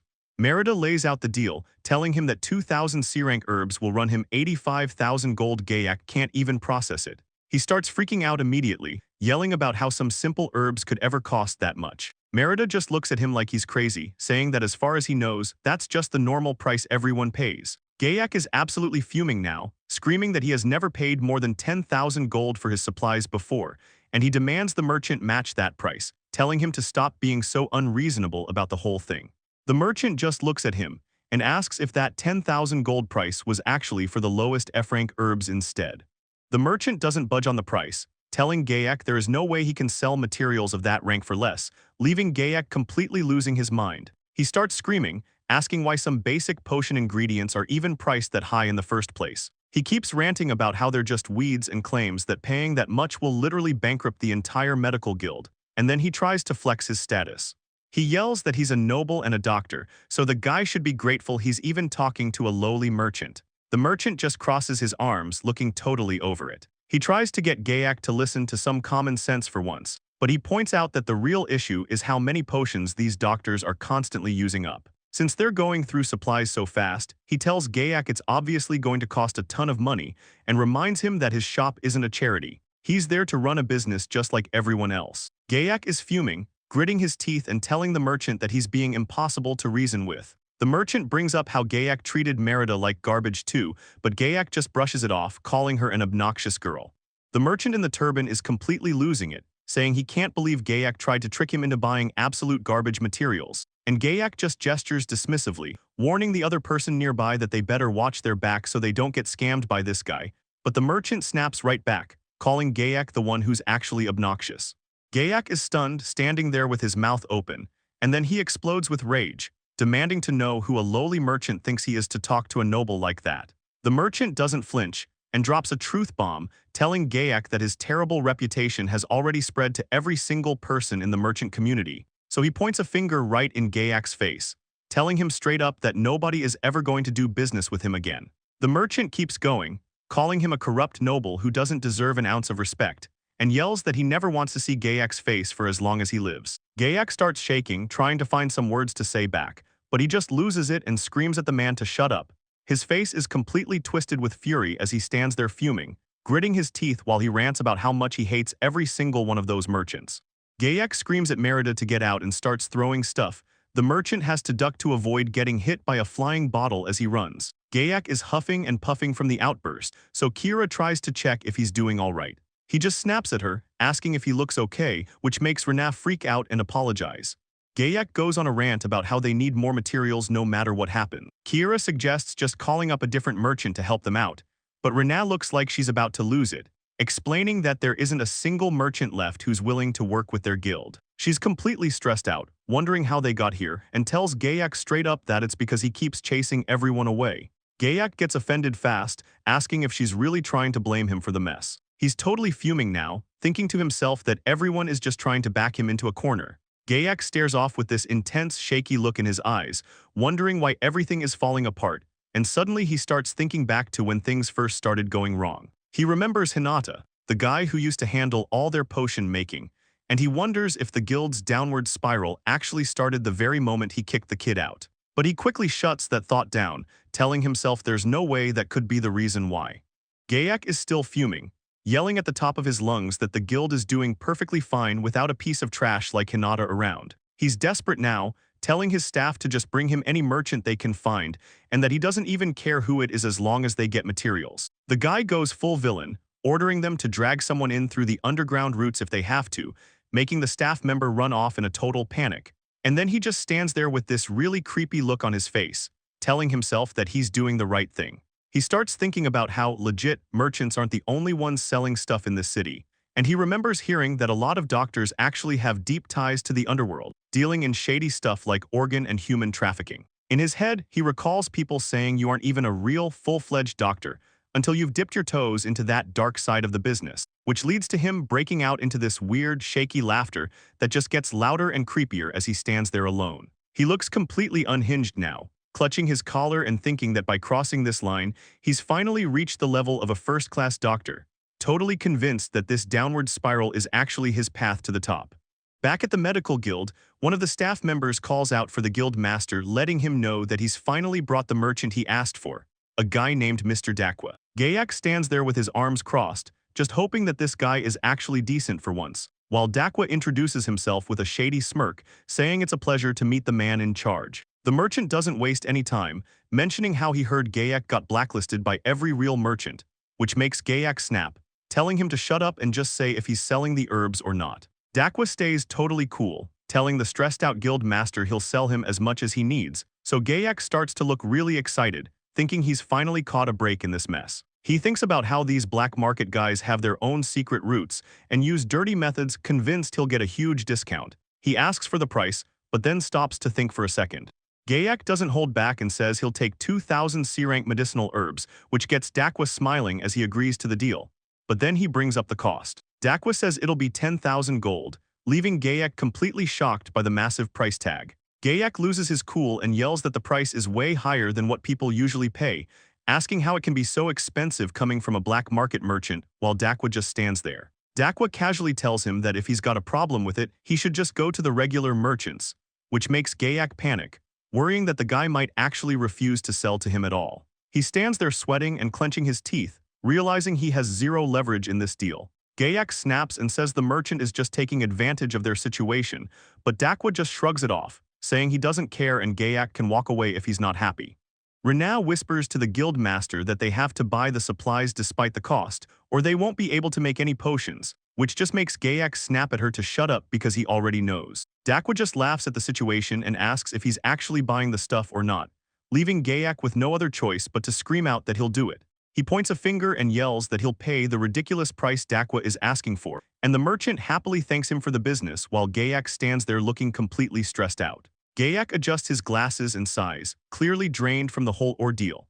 Meanwhile, Hinata is busy carrying a big crate of potions outside, thinking about how much of a nightmare things have been lately, but as he walks, Lyra notices a guy with a mustache nearby and tries to remember who he is. She realizes it's Merchant Jurion, the same guy who bought Hinata's potions not long ago. Jurion looks over and casually greets Hinata as he sees him passing by. Jurion breaks the news that the potions Hinata made are a massive success and every other shop in town wants a piece of the action, which catches Hinata totally off guard. So he asks if that's really true and says he's happy to hear it.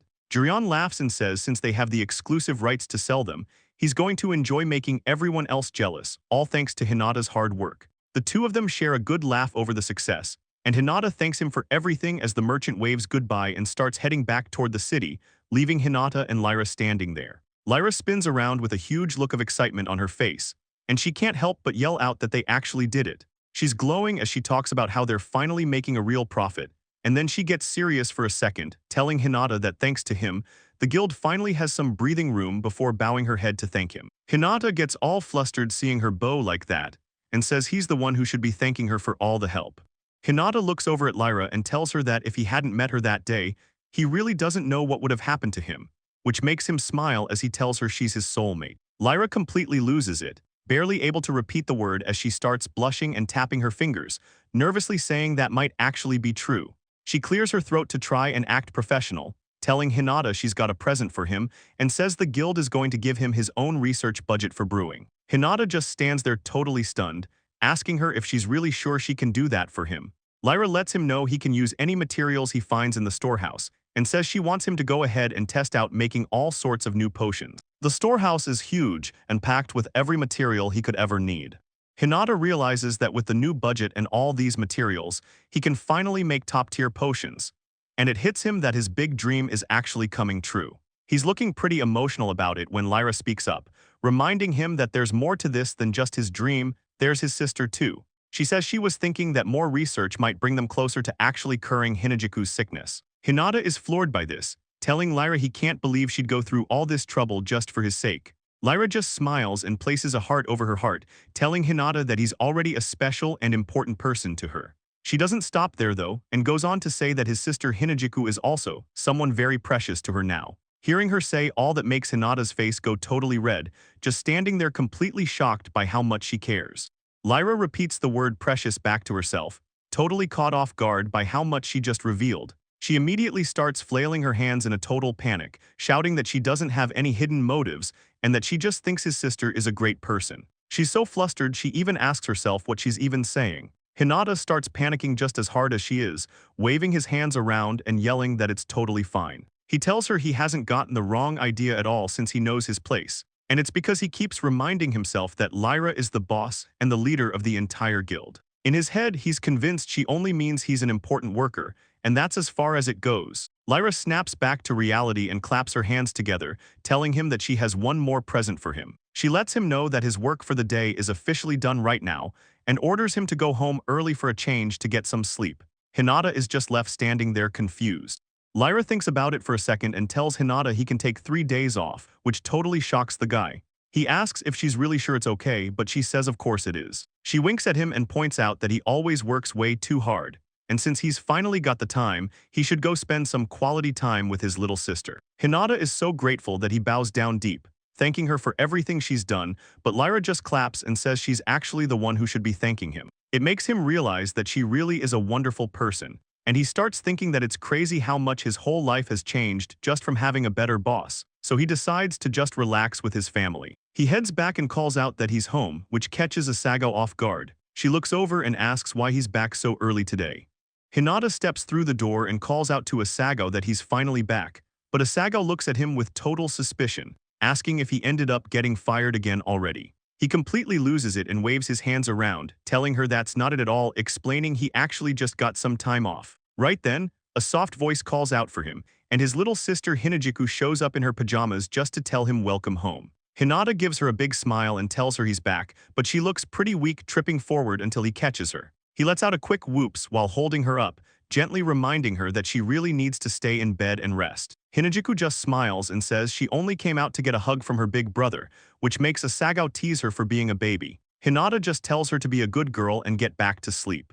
Hinajiku teases him by saying she knows her big brother is going to look after her, and Hinata just sighs, telling her he gets it as he leans down to pick her up. He carries her back toward the bed, but stops for a second when he feels something strange. His eyes go wide and he looks down at her because it's like she isn't even there. He thinks about how she feels way too light in his arms, thinking to himself that it's almost like he's holding a doll or something worse. He sets her down gently and hands her a tray, telling her to finish her tea and then get some more sleep. She just gives him a sweet smile and agrees, but Hinata can't shake that feeling of how small she's become. He watches her take a sip, thinking about how that tea is supposed to be medicine. It turns out he's been trying every trick in the book, making her special drinks, finding the best potions, and cooking up the most nutritious meals he can, but none of it is actually working to make her better.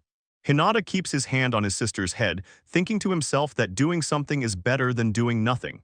He pulls the covers up to tuck her in, telling her she can finally rest easy now. Hinajiku smiles as he gently pets her head, and she soon drifts off to sleep.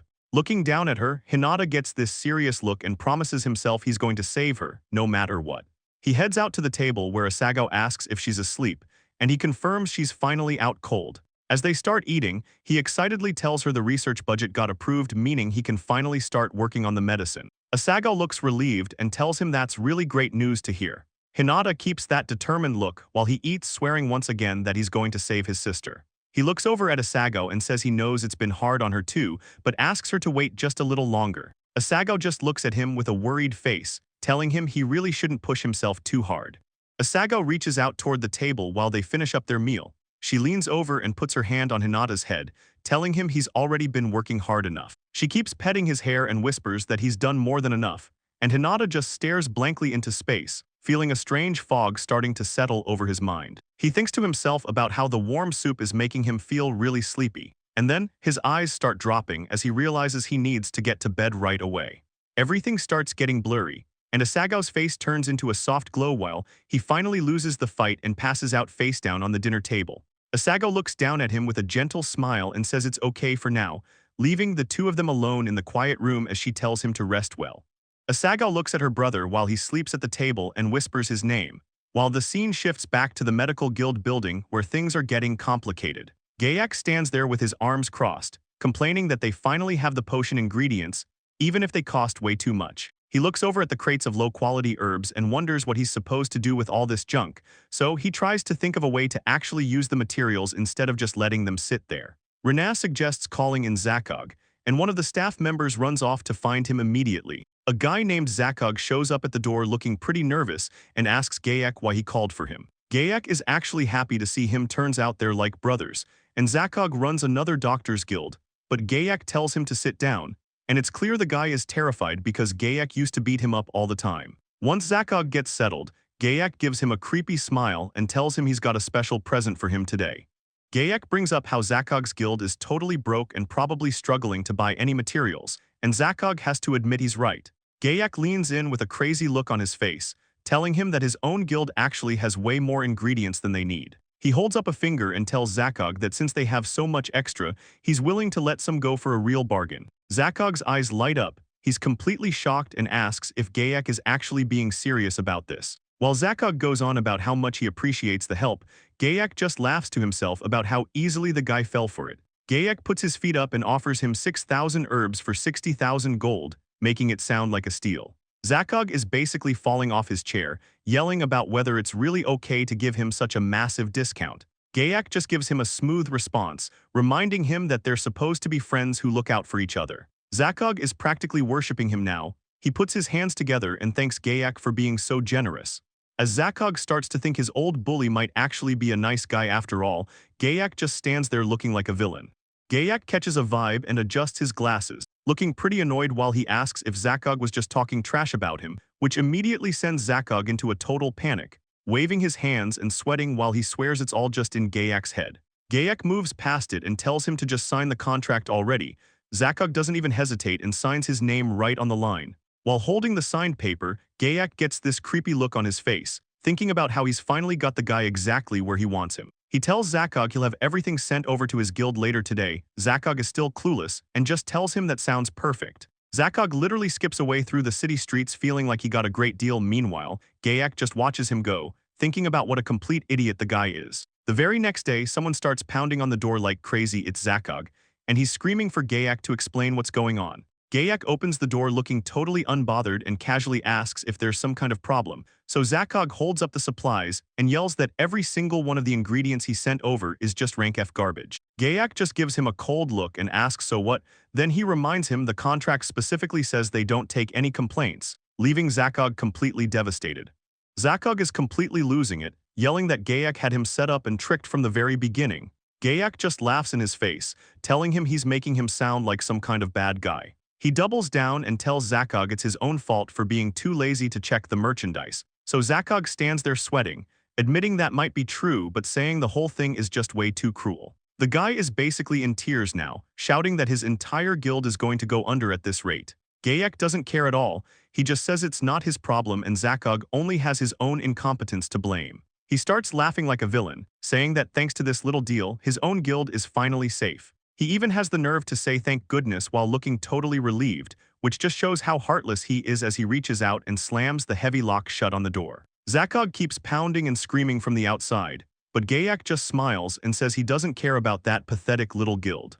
Gayak stands there looking way too proud of himself, saying that having fewer rival guilds around is nothing but good news for his own business, and he keeps going on about how he's a total genius. While Hinata just stands nearby letting out a long, tired sigh because back at the other guild, Zakog is slumped on the floor between a bunch of crates, totally overwhelmed by the mess he's in. He can't get over the fact that he was tricked into buying 6,000 rank F items for 60,000 gold, and he just keeps staring into space, unable to believe he actually let himself get ripped off that badly. He loses his cool for a second and slams his fist against the wooden floor, swearing under his breath until he stands up and yells that he'll never forgive Gayak for what he did, while his guild members watch him from the back. Even though he knows deep down that it was partly his own fault for being so careless with the deal, he looks at his team and realizes they're all actually such good people. And that's exactly why he makes a silent promise to himself that he has to protect this guild and everyone in it, no matter what it takes.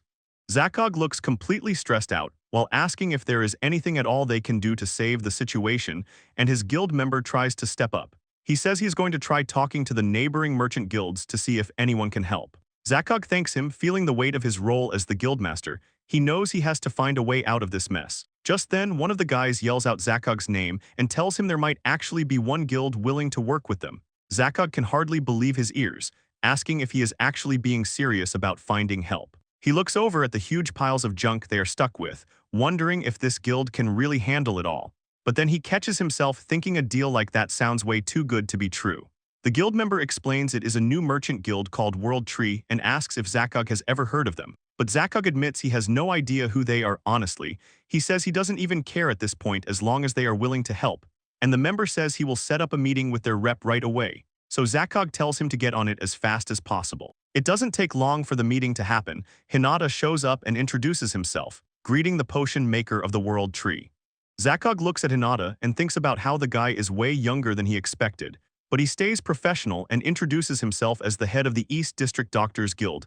Hinata gives a friendly smile, telling Zakog that he really appreciates the meeting and isn't quite sure how to thank him enough. Zakog is impressed by how polite and reliable the kid seems, and Hinata just brushes it off, saying that guilds should always look out for each other when things get rough. The mood shifts as Zakog explains their massive problem. They're sitting on 6,000 medicinal herbs they can't sell, and the guild is basically going bankrupt because of it. He looks down, looking completely exhausted while admitting he's at the end of his rope, going as far as to say he'd do anything at all if Hinata could just help him find a way out of this mess. Hinata takes a second to think about the situation and agrees that things definitely sound like they're in a bad spot.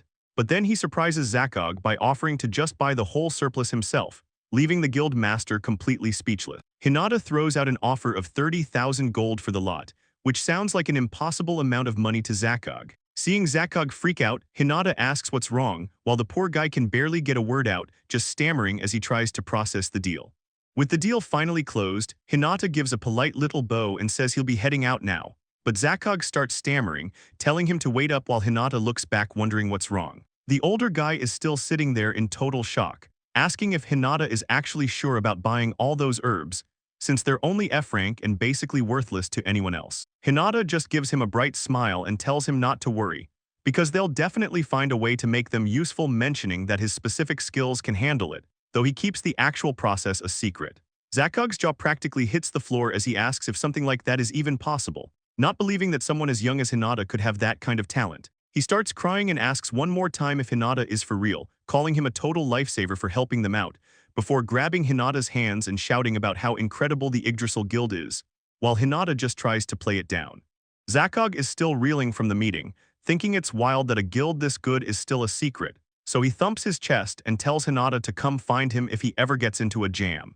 Hinata just waves goodbye while walking off, saying he'll definitely keep that in mind, though Zakog keeps yelling after him, just standing there with a look of pure respect while thinking about Hinata the potion maker. It's clear that from this moment on, Hinata's presence in this world is starting to change, and Zakog makes a personal vow to never forget that name for as long as he lives. As Hinata walks away, the story hints at how he's about to become something way bigger than he is now. But the peaceful moment gets cut short when someone starts screaming for help in the street. The shouting gets louder as a desperate cry for help echoes all around the neighborhood. Over at the medical guild, Gayak is just trying to enjoy some tea but gets annoyed, asking what all the noise is about. The doctor looks pretty nervous while explaining that the situation is getting out of hand. It turns out some people from the orphanage are outside causing a scene, which catches the nun completely off guard. She looks totally desperate and just keeps begging for someone to help her. But inside the guild, Gayak is just casually sipping tea and asking why they're even there if they can't pay, while his staff complains about what a pain they are. Gayak loses his cool and orders his guys to go shut them up.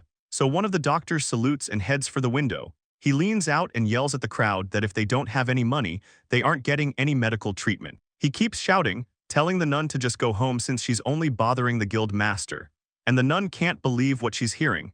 She's just standing there wondering how they could be so cold. She literally drops to the floor and begs them, explaining that the orphans have terrible fevers and are actually dying. But Gayak just takes another sip of tea, saying it serves them right and that he honestly couldn't care less how many orphans die. The doctor makes it clear they aren't running a charity, leaving the nun totally desperate as she shouts that she'll do anything to repay them. She even offers to have the kids help with chores and weeding once they're better, but the doctor just seems confused by the offer. He snaps at her, saying the medical guild is no place for orphans to even step foot in. The guy keeps going, asking what she'll do if she ends up infecting all his rich, noble patients. The nun can't believe how mean he's being and tells him God is watching his every move, which just makes the doctor mock her, calling them the awful ones for being all talk with zero cash. Feeling like she has no other choice, she offers up her own body if it means she can finally get him to save the children's lives. The doctor just closes his eyes and says he has no interest in a pathetic pauper like her. The doctor looks away with a smug grin, reminding the nun that he's a noble and a doctor. He makes it clear he isn't exactly desperate for women, so the guild just kicks them both to the curb. The nun lets out a frustrated sigh as she leads the child away into the dark alley, while back inside, Hinata sits back with a cup of tea. He tells Kira he did a good job handling things, and the noble doctor joins him, gesturing with his hand while calling those poor people a cancer that's just infesting the town. He warns that helping them even once just makes them get cocky and demand everything. Hinata just nods along, saying he supposes he's right. The guy is pretty sure they won't be showing their faces again after getting chased off so hard. He really doubts they'll ever come back, but the next day rolls around. Hinata and the doctor are out walking through the city streets when suddenly the nun appears out of nowhere. She looks completely drained as she yells for them to please wait, then she gets right in their way with tears in her eyes, begging them for help one last time. She actually grabs onto Hinata's arm, catching him totally off guard as she tells him she's willing to do absolutely anything. Kira loses his temper and screams at the nun to shut up and get her hands off him, shoving her back so hard that she completely loses her footing and goes flying backward. The nun hits the floor and just stays there looking totally dazed and out of it. Kira looks down at her with a cold expression, saying it's just a mild concussion and that leaving her there won't kill her, so Hinata tells the unconscious woman she's in the way, then orders Kira to clean up the trash. Kira gives her one last shove with his foot to clear the path and decides that's good enough. With that settled, Hinata stands tall with his arms crossed and tells everyone it's time to start their real work, but he starts laughing like a maniac, saying that a job helping people is the absolute best because they get paid and thanked. He keeps going, shouting about how no other job is as noble or satisfying as what they do for a living. He really thinks they're special compared to everyone else, especially people like those sisters at the orphanage. Kira is still on his high horse, ranting about how just breathing the same air as commoners makes him sick, while he pauses for a second, a weird look in his eye, and then shouts that he's actually fine with it as long as they pay up. He keeps yelling with his arms crossed, saying he'd even save a commoner if the money was right. Moving on to the town square, people are just going about their day walking through the streets, and then there's Hinata, walking by himself with a bag over his shoulder looking pretty drained. He suddenly hears a commotion and looks back to see a crowd of people gathered around something. Hinata sees the nun lying face down on the pavement. He can't believe his eyes, so he rushes over and kneels down, asking if she's okay while she just lets out a faint groan. He looks at her pale face and realizes it's serious, saying he has to get her to a hospital immediately. Hinata looks down at the nun and realizes his old medical guild is close. But he's really torn because he knows Gayak is a total jerk who probably wouldn't even lift a finger to help a commoner like her. Besides, he doesn't have the cash to pay their crazy fees, and even thinking about asking that guy for help just makes him sick, so he decides the best move is to take her straight to the Yggdrasil World Tree Guild instead. As he carries her through the streets, he stays confident that he can cure whatever's wrong with her using his own potions, and later the nun finally starts to wake up, letting out a small groan as her eyes flutter open. She sits up in the bed, looking around the unfamiliar room and wondering where she ended up. She tries to piece it together, remembering she went to the medical guild for help, but then everything goes blank until Hinata asks if she's finally awake. Hinata stands right there by the bedside, bringing her a fresh glass of water to help her recover. He sees her confusion and quickly lets her know she's safe at the World Tree Merchant Guild. The kid introduces himself as Hinata the potion maker to the nun, and she looks like she's finally calming down. She realizes he's the one who looked after her while she was out, so she gives him a sincere thank you. Hinata just smiles and brushes it off, saying it was just a light bruise and a high-grade potion fixed her right up. But the second he mentions the high-grade potion, the nun completely loses it because those things are crazy rare and expensive. She starts panicking about how much it cost and asks how she could ever possibly pay him back for something like that.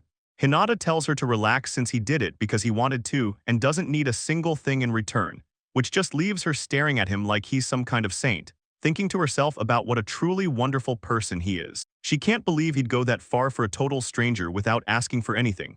And as she looks at him, it all starts to click in her head, and she realizes that this guy must be Hinata-sama, deciding he's basically an angel sent by God. She lunges at him and straight up asks him to marry her. Hinata is completely caught off guard by the sudden proposal and yells out in total shock. The nun just leans in with sparkling eyes and begs him to marry her, while Hinata desperately asks why she'd even say something so crazy. She gets all bashful and starts fidgeting, explaining that she literally couldn't think of any other way to pay him back for saving her. But she tells him not to worry since she can actually clean up pretty well if she tries, which just makes Hinata even more flustered as he tries to wave it off. He accidentally lets it slip that he already thinks she's a beautiful person, but he realizes how that sounds way too late. He tries to take it back immediately, but the nun just smiles and tells him he's clearly just being shy about his feelings. Hinata is sweating bullets and tries to talk some sense into her, but she just brushes him off and says it's only a matter of time until she makes him fall for her for real, leaving Hinata looking like his brain is about to melt from the pressure. He honestly asks her if she hit her head too hard because she's acting totally hysterical and definitely needs to lie back down. She just gives him a cheeky wink and tells him she's actually perfectly sane, and she's not backing down. Maria gives him a playful wink and corrects him. She says not to just call her sister, but to call her sister Maria. Hinata gets all flustered and stammers out her name, desperately telling her she needs to just stay in bed and rest. He's sweating from the awkwardness and reminds her that she's still a patient under his care. Maria thinks about it and agrees he has a point, though she accidentally calls him Lady Hinata in the heat of the moment. She admits that proposing to a guy the literal second you wake up probably isn't the most normal thing to do. She asks if he really thinks it's that weird, especially since he's the one who actually saved her life. Hinata just looks exhausted and tells her she's definitely exaggerating what happened, but Maria won't hear it, putting her hand over her heart and insisting that he really did save her. She closes her eyes and says she needs to thank him properly one more time, but then a look of total confusion hits her face as she realizes she's actually forgetting something pretty important. Maria looks pretty confused as she tries to figure out how she even got into this mess, but then her eyes snap open as she suddenly remembers something huge and she jumps straight out of bed, yelling that she has to get back to the orphanage immediately. Hinata panics and asks what she's doing, telling her she absolutely needs to stay in bed. He tells her there's no way he can let her leave in her condition, but Maria doesn't care and explains that the kids at the orphanage are all sick. She starts tearing up, saying they're probably suffering from terrible fevers right now, and she knows for a fact those kids are just waiting for her to finally come home. The room goes quiet for a second as the pieces start falling into place, and Zakog realizes she was just another victim who got treated like total trash by Gayak. Lyra jumps in saying they can make this work. and Hinata immediately tells Maria he's going to help her out, leaving Maria completely stunned as the plan starts moving. It turns out the guild just got a massive shipment of low-grade herbs that are too beat up to put on the shelves, but Hinata realizes they're perfect for making basic health potions. He explains they can easily process the batch into E-rank medicine, and he suggests that the World Tree Guild should just donate the whole lot directly to the orphanage to help the sick kids. Maria is caught completely off guard, staring at him with her hand over her mouth like she can't believe what she's hearing. She's so overwhelmed that she starts blushing, asking if he's actually being serious about giving them all that for free. Hinata gets a little worried and asks if that's not actually enough help, while Maria starts waving her hands around frantically, trying to tell him he's already doing way too much. She looks like she's about to cry as she asks if it's really okay for her orphanage to accept such a massive act of charity, but Hinata just gives her a look and says the guild would actually be the ones feeling grateful if she'd just let them help. Maria completely loses it and starts calling him an angel sent from above, even telling him he's basically God himself for being so kind. Maria is crying happy tears, saying she can't believe he's saving both her and the kids, but Hinata just gets embarrassed and tells her she's making way too big a deal out of it. He explains that he just wants the kids to be healthy, and he gives her a big, honest smile, saying he really just wants to see them keep happy. Maria asks if they should head to the orphanage right away, looking at him with total respect and calling out his name like he's a hero. She tells him he's a wonderful person, but Hinata is already focused on the work, saying they have to get the potions ready first. Maria is shocked and asks if he's really starting right now, and Hinata tells her he'll have the whole batch whipped up in no time. Maria's jaw drops as she asks if producing 6,000 units is even possible for one person, while Hinata casually explains that with his special crafting skill, he can finish the entire job in about 30 minutes, which makes Maria scream in total disbelief. She starts shaking, staring at him and wondering who he actually is to be this powerful. But then Lyra opens the door to tell Hinata he has a visitor, leaving him wondering who's showing up at the guild for him.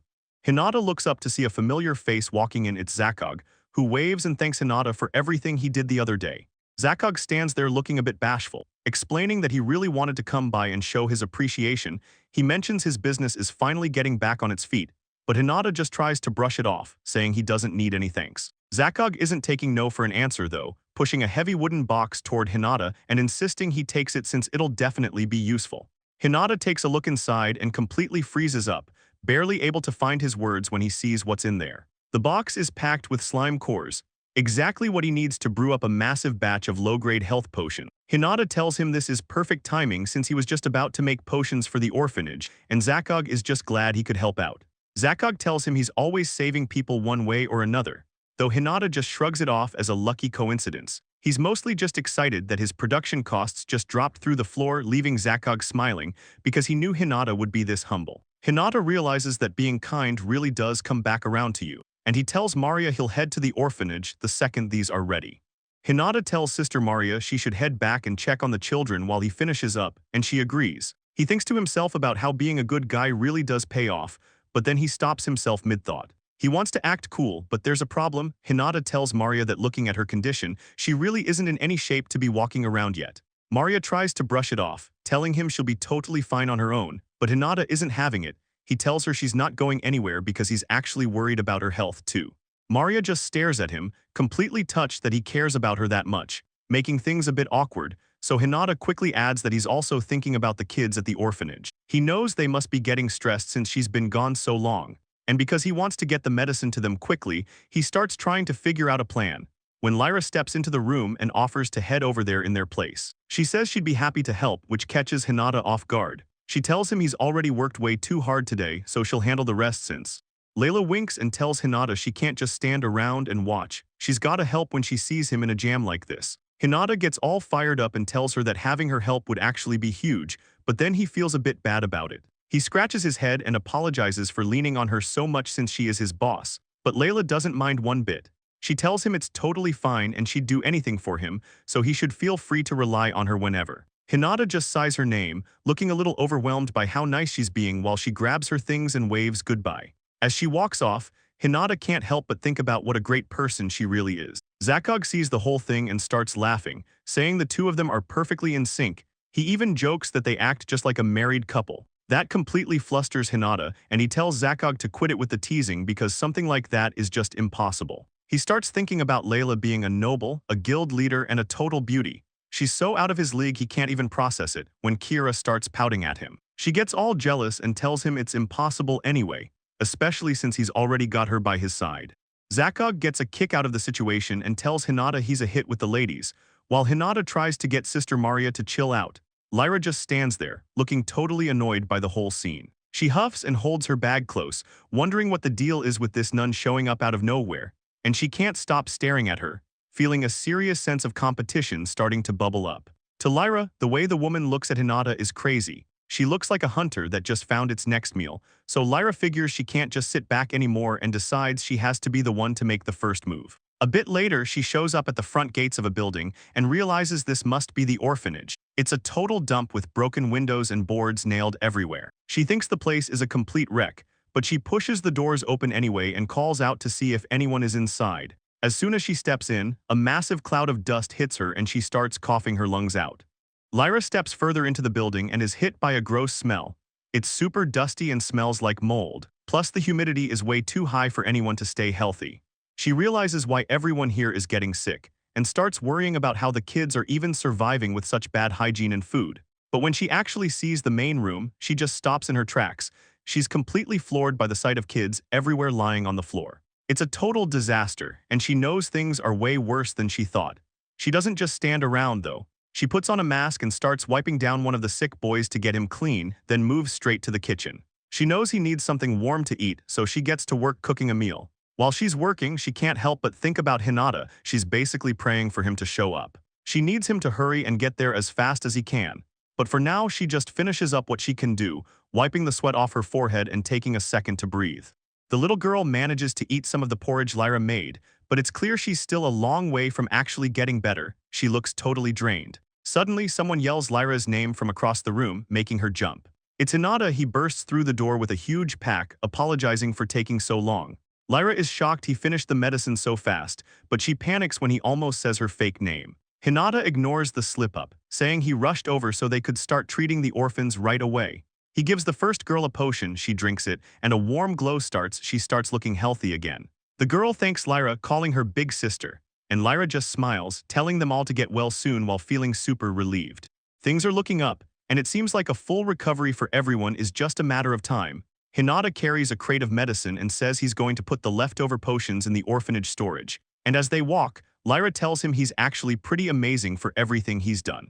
Hinata just smiles and says it's all thanks to her for taking care of the kids, making Lyra blush like crazy. She starts thinking about how he's the only person who actually gives her credit and notices her worth, since everyone else just expects her to handle things because she's the guild leader. She realizes she's starting to feel the same way about him too. Hinata scratches his head and mentions that working together like this makes him feel like they've basically become a married couple. Lyra completely loses it. She just stands there making weird noises, totally shocked by what he just said. Lyra lets out a confused sound. Hinata completely panics and asks if he actually said that out loud. He starts apologizing like crazy, saying he only brought it up because Zakog said something so weird. Lyra blushes and quietly mentions she wouldn't actually mind it, but Hinata is too busy tripping over his own words. He shuts the idea down fast, saying there's no way he and Lyra could ever actually be a married couple. Lyra just stands there looking completely stunned by how hard he's denying it. She starts feeling unsure and doesn't even know how to react anymore, wondering if he really has no feelings for her at all. Suddenly, a small groan comes from the bed. One of the sick kids mumbles in his sleep, calling out for his dad and mom. The timing is so awkward that both of them just freeze up, looking totally mortified, so Hinata stammers that he's going to go clean up and runs off, leaving Lyra standing there alone. Hinata and Lyra are both totally flustered after their weird moment, so Hinata just yells that he's counting on her, trying to brush off the awkwardness with a nervous laugh while he moves on as fast as he can. A whole week passes by after that day at the orphanage, and things seem to be going great. The kids are all running around and playing outside the church again, and Sister Maria is overjoyed, telling Lyra and Hinata that she has no idea how she can ever thank the Yggdrasil Guild for saving them. Lyra just waves it off with a smile and tells the nun not to worry about it, because staying close to the community and helping people out is exactly what a guild is supposed to do. The kids and Sister Maria wave goodbye with huge smiles as Hinata and Lyra finally head back. As they're walking down the street, Lyra looks over at Hinata and says there's something she's been pretty curious about. She asks him if that potion he used back then was really just a basic E rank. Lyra just stares at him in silence for a second, which makes Hinata start to sweat as he plays dumb and says he has no idea what she's talking about, but she doesn't buy it at all. She gives him a sharp look and says the effects of that potion were way too strong to be what he claimed. Hinata finally gives in and realizes he can't hide it, so he just sighs and says she figured it out, while he rubs the back of his neck and admits it was actually a much higher grade potion than he told her. He quickly waves his hands around to explain that since he did it on his own, he made sure to pay for the materials with his own cash, and tells her he still has some of that reward money left over from when he saved the Viscount. But Lyra stops and looks at him, asking if he's really sure about spending his own money like that, especially since he has his sister to think about. She starts bringing up how much he needs for food and basic living, but Hinata just cuts her off and tells her it's totally fine. She doesn't drop it though, and asks him what he's planning to do about his sister's illness if he's throwing his money away. So Hinata just looks off to the side with a sad expression and says that regular potions aren't going to cure her anyway. Lyra just stands there looking completely surprised by what Hinata just told her. She looks down and quietly tells him that he's way too kind for his own good. Hinata just rubs the back of his head and tells her that really isn't the case at all. Lyra can't help but blush and smile, thinking about how he's just such a nice guy. But as they walk down the street together, she wonders to herself how long it's going to take for him to finally notice how she feels. She keeps thinking about it and decides that maybe she should just give him a secret bonus for all his help. The two of them eventually make it back to the Merchant Guild Yggdrasil building and head straight into the warehouse, where Hinata gets ready to work while a staff member watches over the area. He puts his hands out and uses his material boost skill, making a magic circle glow right over the top of a barrel. He's right in the middle of working when someone calls his name, making him turn around to see who it is.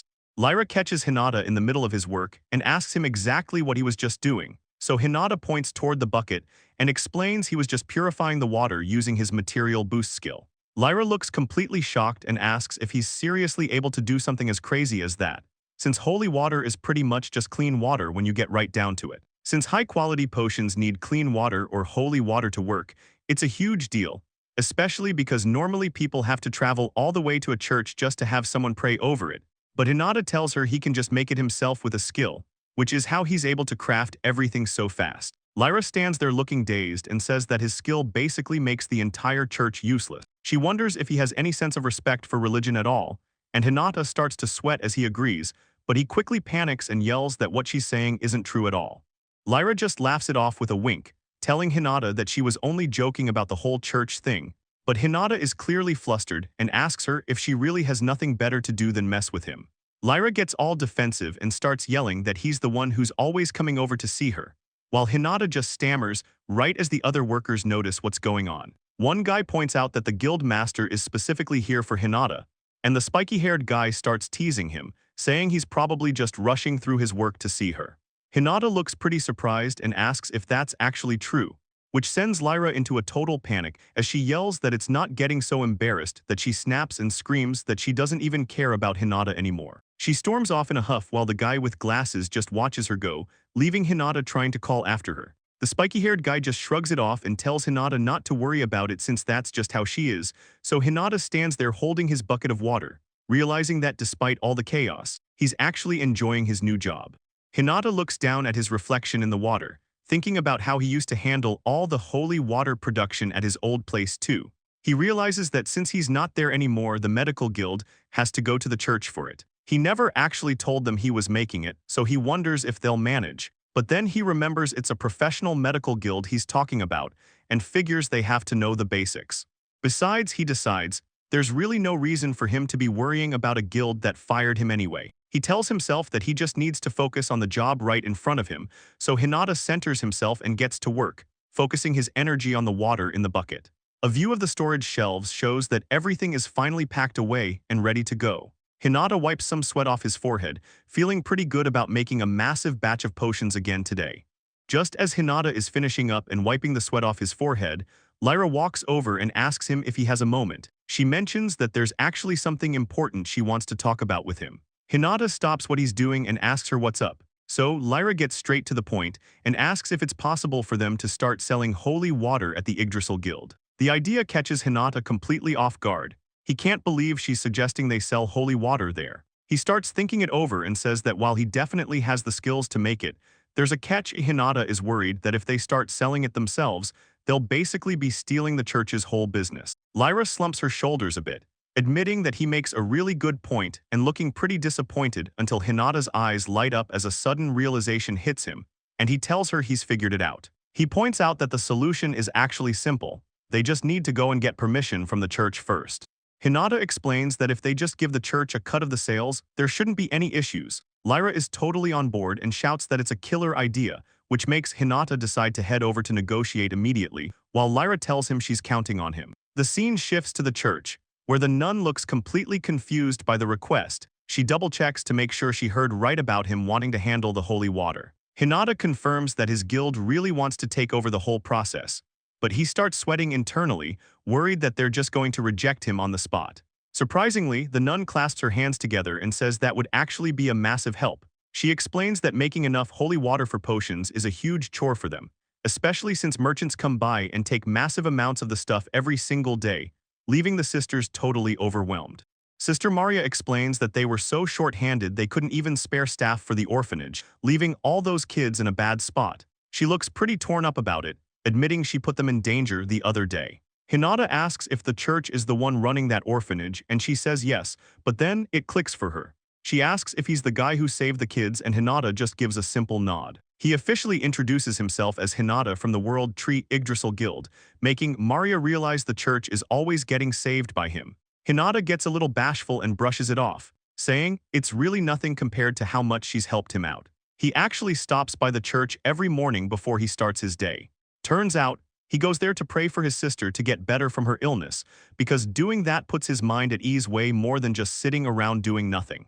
Hinata asks if it's cool with her if he sells the holy water back at the guild, and Sister Maria thinks that's a fantastic idea, saying it would really help them out too. She gets a bit ahead of herself and asks what percentage of the sales she needs to pay him, but the mention of money catches her off guard, leaving Hinata to explain that of course money is involved, since the church obviously needs some cash to keep running. He points out that seeing how beat up the orphanage looks, it's pretty clear they aren't getting enough donations lately.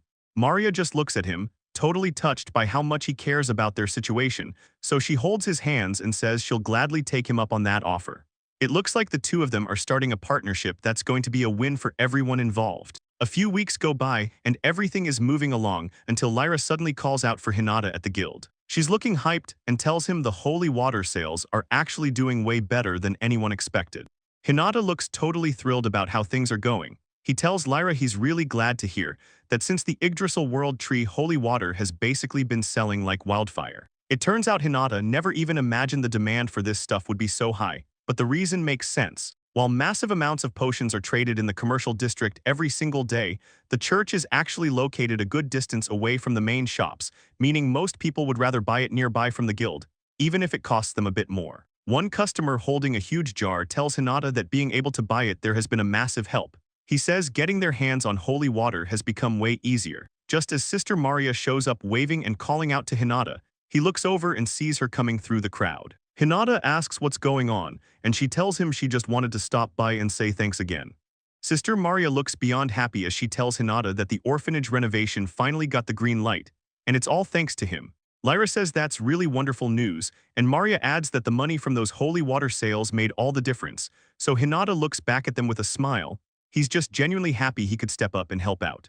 Maria mentions that if the place had stayed falling apart like it was, the kids definitely would have ended up getting sick all over again. Lyra is basically cheering for him. She gives him a big smile and says he really pulled it off. Just then, Maria gets a bit territorial and tells Lyra that she and Hinata are actually talking right now, which leaves Lyra completely shocked. Lyra isn't having it and yells that she wants to talk to Hinata too.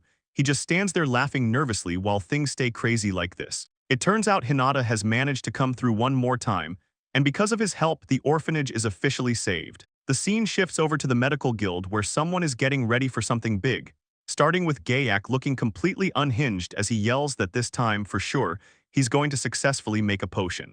Kira shows up to announce that all the ingredients for the potion are finally ready, but he stops to ask the guild master what the plan is for the water supply. Gayak acts confused about why he's even asking, so Kira reminds him that water is a pretty big part of making potions. Gayak just loses it and tells him to prepare it however he wants, calling the guy incompetent while he's at it. Since this is a big medical guild, they obviously have their own well on site to use. Kira drags a heavy bucket back and yells that he's got the water, since they usually need it for surgeries anyway.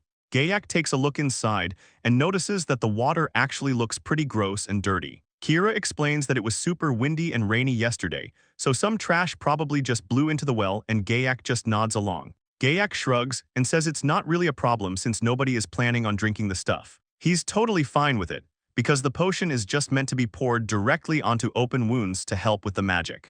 Gayak continues his reasoning, saying that the dirty water doesn't matter unless someone's drinking it, then tells Kira to get to work, insisting that no one will care for a potion that's only used on skin. Kira just shouts back a quick yes.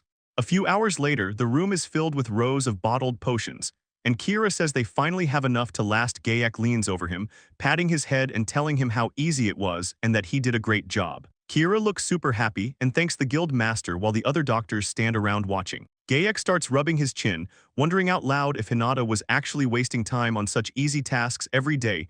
The other doctors chime in, saying it went so much faster doing it themselves and calling Hinata a total waste of money. Gayak gets a smug grin on his face and says he knew it all along, while Rena throws her hands up and yells that they never even needed a potion maker in the first place. Gayak starts laughing his head off, bragging about how he's been proven right yet again.